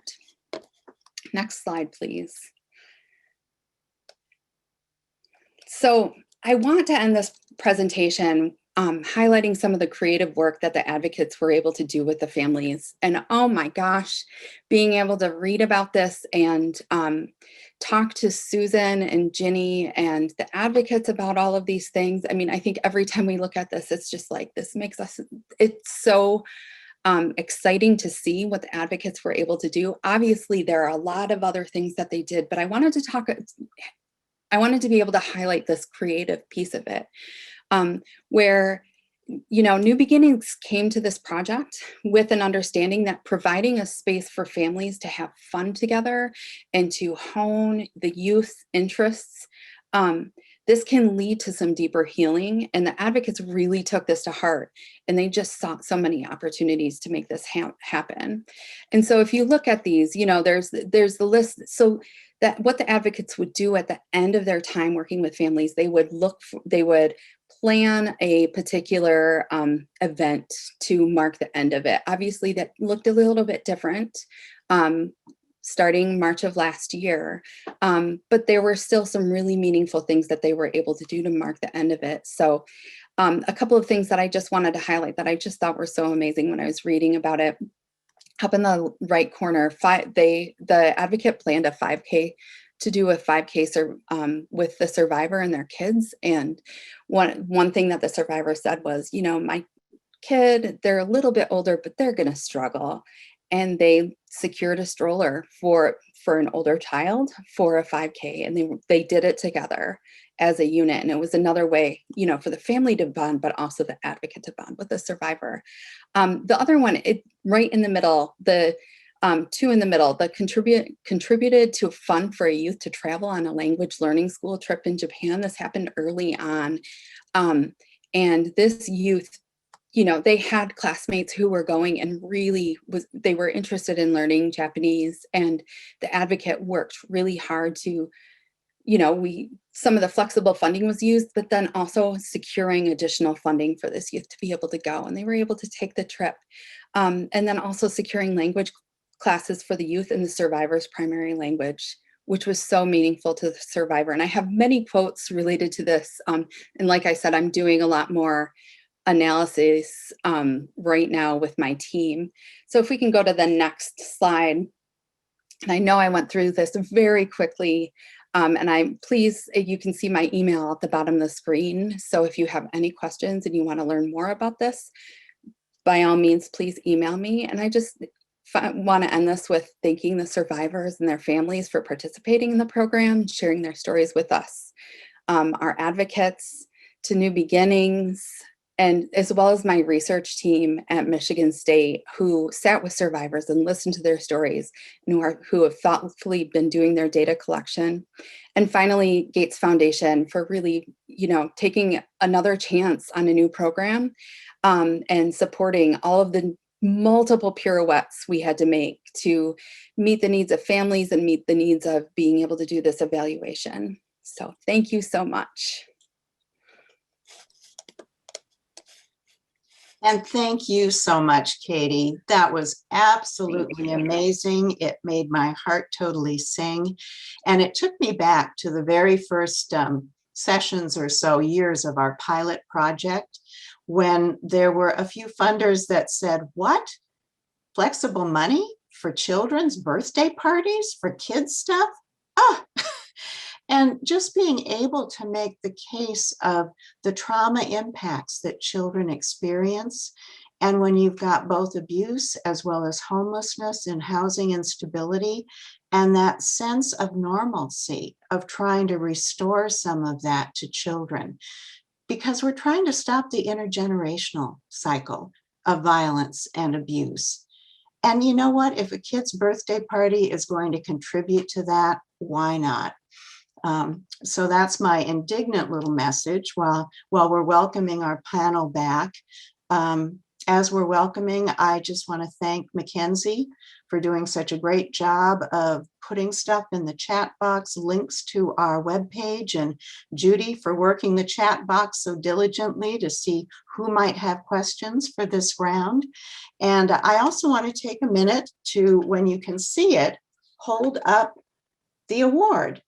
And it was entertaining trying to figure out how we could do this in 2 different locations, and gave up the awards. People were fantastic. So anyway, Rachel, you will be getting this tomorrow, and everyone else should have theirs by now, or at least it's in the mailbox somewhere.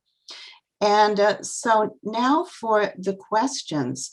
There is the one that we ended with in the earlier panel that I want to pick back up again, because I think it's important. And Tevin, I don't know if you're still here, but I'm sorry. I need to introduce you all. Please forgive me. I'm just getting into task mode. So we have Emmy Gaviola from InterIm CDA, Rachel Krinsky from LifeWire. We also have Elizabeth Brangier from Northwest Network, and Susan Siegel, also from New Beginnings. And Katie Gregory is joining us on this panel for those of you who have questions specific for her and her study. And Judy, I hope you're able to drum up some more questions, and folks, please come forward. But back to Tevin. Many organizations get funding from different sources. Some of those funders do not build flexibility into the contracts that enable agencies to provide resources to survivors in a flexible way.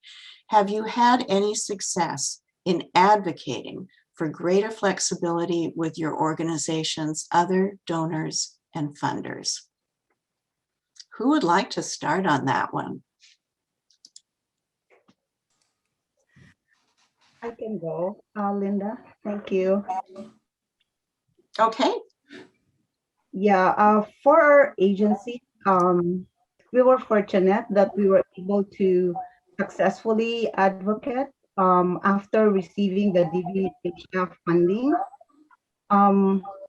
We had received modification for our City of Seattle contracts, having to follow the model of DV housing. And then also we got funding from the federal funding, following also the DV housing first. So all of our fundings right now with the DV housing programs are all flexible. So I'm happy and fortunate to say that, because of the DV housing first model, all our funding followed the same, model. Linda, I can jump in too. So I would say that it varies quite a bit from funder to funder. I will say that our donors, our kind of individual private donors, really get it. When we have an opportunity to talk about what flexible funding can do for survivors and for families' well-being and for housing stability, they get it. And I do want to, kind of following up on what Emmy shared, I want to give a shout out to the City of Seattle that really has enabled us to incorporate flexible funding into all of our contracts, and they too get it. But some of the other funders, it's quite a range. Some are quite rigid and inflexible, and the funding has to be used in very, very specific ways. Others are, particularly around things like rental assistance. Others have a slightly higher degree of flexibility, but are very focused on kind of basic and emergency needs, and not all of the creative uses that we'd like to put the funds toward to break down barriers. So I think there's quite a range, but I will say that there's no doubt in my mind that with the advent of the DV Housing First project, where there's the possibility of flexibility, funders have really heard that message, and I really give this this project enormous credit for opening up the territory in that way. I would agree with that, and I would just add two things. We've also had quite a wide variety in responses from funders, but I would say this project has made us braver in advocating. It's really set our bar differently for what we expect from funders, and it has made us more clear about what we will push for and expect, and we will push back more clearly about what is the right kind of flexibility in funding. And the other thing it's done is made us a little bit more creative so that we will use funding that comes with less flexibility intentionally for the purposes that it is restricted to, and use the more flexible funding pots we have in, to fill in the gaps. But we do continue to push. The other interesting and frustrating thing we've experienced on a couple occasions is funders that will hear about this model will come to us with the idea that they really like flexible funding. And then as our relationship continues, they become more and more rigid and want more and more control, which is unfortunate. And we continue to tussle about that.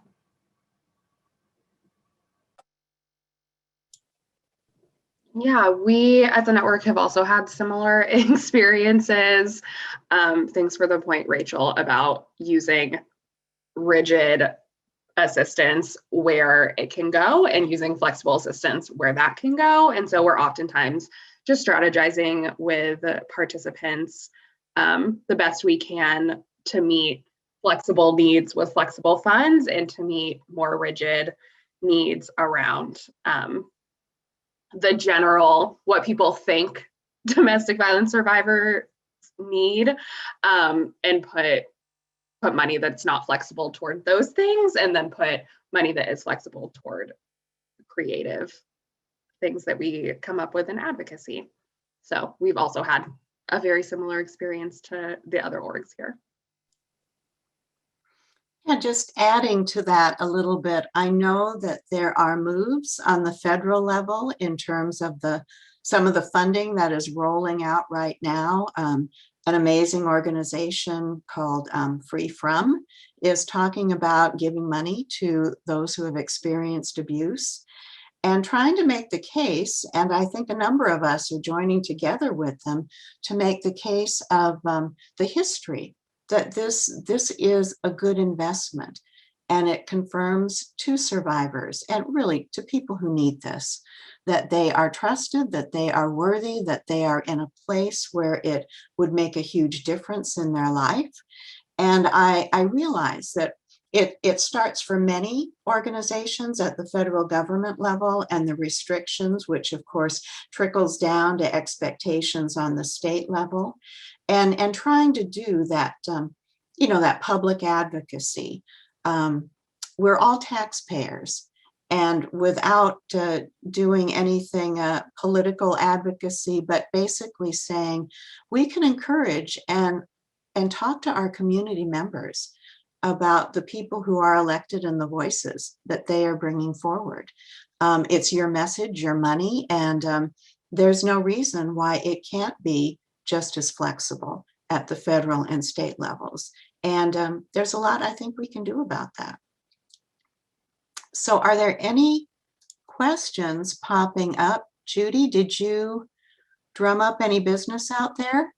Well, I think a question that is that's to the point that's coming up here is that fundamental question that a lot of people have in the back of their minds, which is a fair question of, well, how do we know that the money's really being used for helping survivors? And I think we can all think of someone in our lives who might have used money, or maybe ourselves, in a way that it wasn't intended to. And sometimes this comes out as, well, aren't women going to just buy big screen televisions with these funds? So what has been, both your experience and I want to just acknowledge that that's also really, racialized question oftentimes, that what we're talking about is, won't Black and brown women use these funds in some wrong kind of way? So what's been your experience? So are you giving just cash out to people like at the door, or like what are you doing that's not that? I'll go first. That's not quite the version of the question we get, although I will admit that that is a question people are thinking and that I have gotten versions of throughout my career. So no, we're not just handing out cash, first of all. We are not writing checks directly to humans or handing out wads of cash. We are usually writing checks to landlords or to car repair shops or to someone for something, but without a lot of red tape and without a lot of proof. But I will say the question I get much more often from funders in particular is some version of, why isn't the survivor paying a portion of their rent? Or why aren't you making this person move more quickly to covering their own rent? Or why isn't this moving more quickly to self-sufficiency? And I think those kinds of questions come from people who don't understand the multiple layers of complexity that survivors have experienced by the time they reach these services. And so just as one example, you know, if we are working with a survivor who has experienced financial abuse and been coerced into drug use and not allowed to seek support for that drug use and had custody battles and lost care of their children and not been allowed to go back to school, for example, and has never had rental experience and has had their credit history ruined by their partner. And this is, I'm not just making this up for those who may not be familiar. People's lives have been impacted on so many different levels. And if the survivor happens to be a person of color or not documented, or a member of the LGBTQ community, or have other marginalizations, the number of barriers that that person needs to overcome on the road to being self-sufficient, which is in itself a problematic term. There's a lot of complexity there. And so I think people ask that question or questions like that without meaning to be judgmental, but there's actually a great deal of judgment in it. And a lot of assumptions about what people should be able to manage and what might have happened to someone. And I just have to say, before I turn off my microphone, that we've mentioned several times today trauma-informed, but we haven't said what trauma-informed means. And the basis of trauma-informed is that you don't say to someone, what is wrong with you? You say to someone, what has happened to you? And everything about this model comes from what has happened to you and how can we help repair the harm? I'll jump in. Rachel, first of all, thank you. You said that beautifully and spoke so truly to survivors' experience and to the larger societal forces that impact survivors' experience as well. And I'll just add that, you know, survivors are the experts of their own lives, and they have a keen awareness of kind of the sweet spots, the supports that they need that will enable them to pivot in the directions that they need.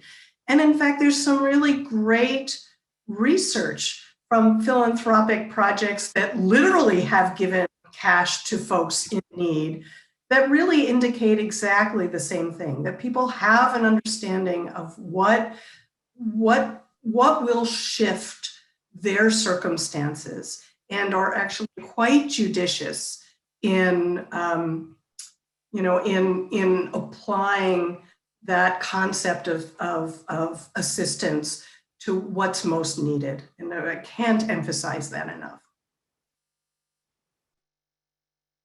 Thanks, Susan. Maybe in the last couple of minutes for our panel, I'd just like to ask Katie, in your work, and I think you've said a lot about flexible financial assistance and flexibility in general, but do you have any closing comments for our panel just related to the advantage for kids? That has a loaded question right there. Thank you, Linda. I think I want to piggyback on what Rachel and Susan have spoken to, because in responding to Judy's question related to, you know, when people don't fully understand flexible funding, they also ignore the fact that they are usually coming from a space of having a lot of flexible funding, and that when they call something frivolous, or that it's something that they already have, and that may actually be more of a necessity than they're willing to see, right?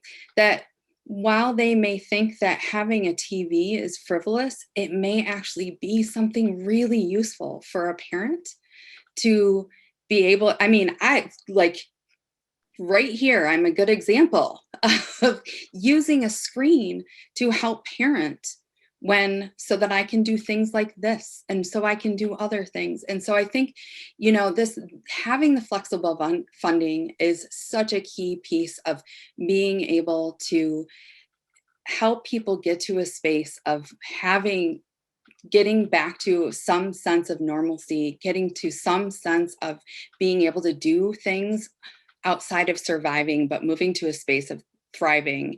And by doing that, if you're looking at when survivors are raising children, that's such an important piece of it, for children to be able to thrive as well and find successes in their lives.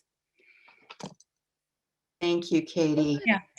Oh, if I could just add to that, I think oftentimes as service providers, we forget that the people that we work with are people, and that like a TV is really helpful to parent, and a TV is helpful, like I watch TV every day, and that the survivors that we're working with deserve to just be people. And that a lot of the times when we're thinking about domestic violence as a pattern of power and control, we catapult people into services, and then we replicate that pattern of power and control and don't allow folks to self-determine.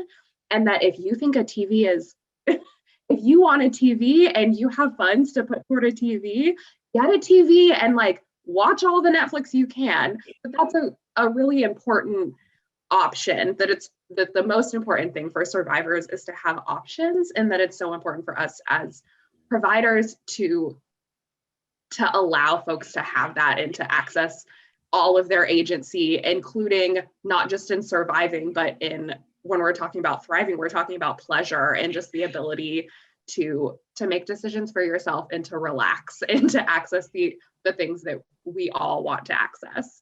So yeah, just a step further too, just that if you have money to spend on a TV, go buy a TV, do it. And that's an important thing to hold when we're doing this work. So I'm just, thank you, Elizabeth, going to echo something I saw in the chat from Jen Toonan, and just pretty much saying you're all so inspiring. And yes, every single one of you are. And thank you, Elizabeth, for closing us out in that fantastic way. And now I'm going to turn it back to Judy and Marie to close us out. Wow, what a day. Thank you all so much. Thanks for everyone hanging in on the event today. We wish we could be in person, and we look forward to seeing you. I want to just lift up a few of the words from participants and survivors from today. It's a win for the whole community when families can stay safe on their own terms. Being able to say yes to survivors instead of no. Borrowing hope when you have none. Listening to what survivors need and rather than what others think that they need. A special thanks and shout out to the WCA member programs and survivors who so generously shared your stories and experiences. I'd like to thank the Bill and Melinda Gates Foundation for being a true partner. To the tech team and to my current and former coworkers who collectively have brought this vision from a dream, and I think it was a coffee shop in Olympia a decade and a half ago, to bringing domestic violence housing first to fruition. We look forward to your feedback and to seeing you again, hopefully in person so that we can hear the full study results.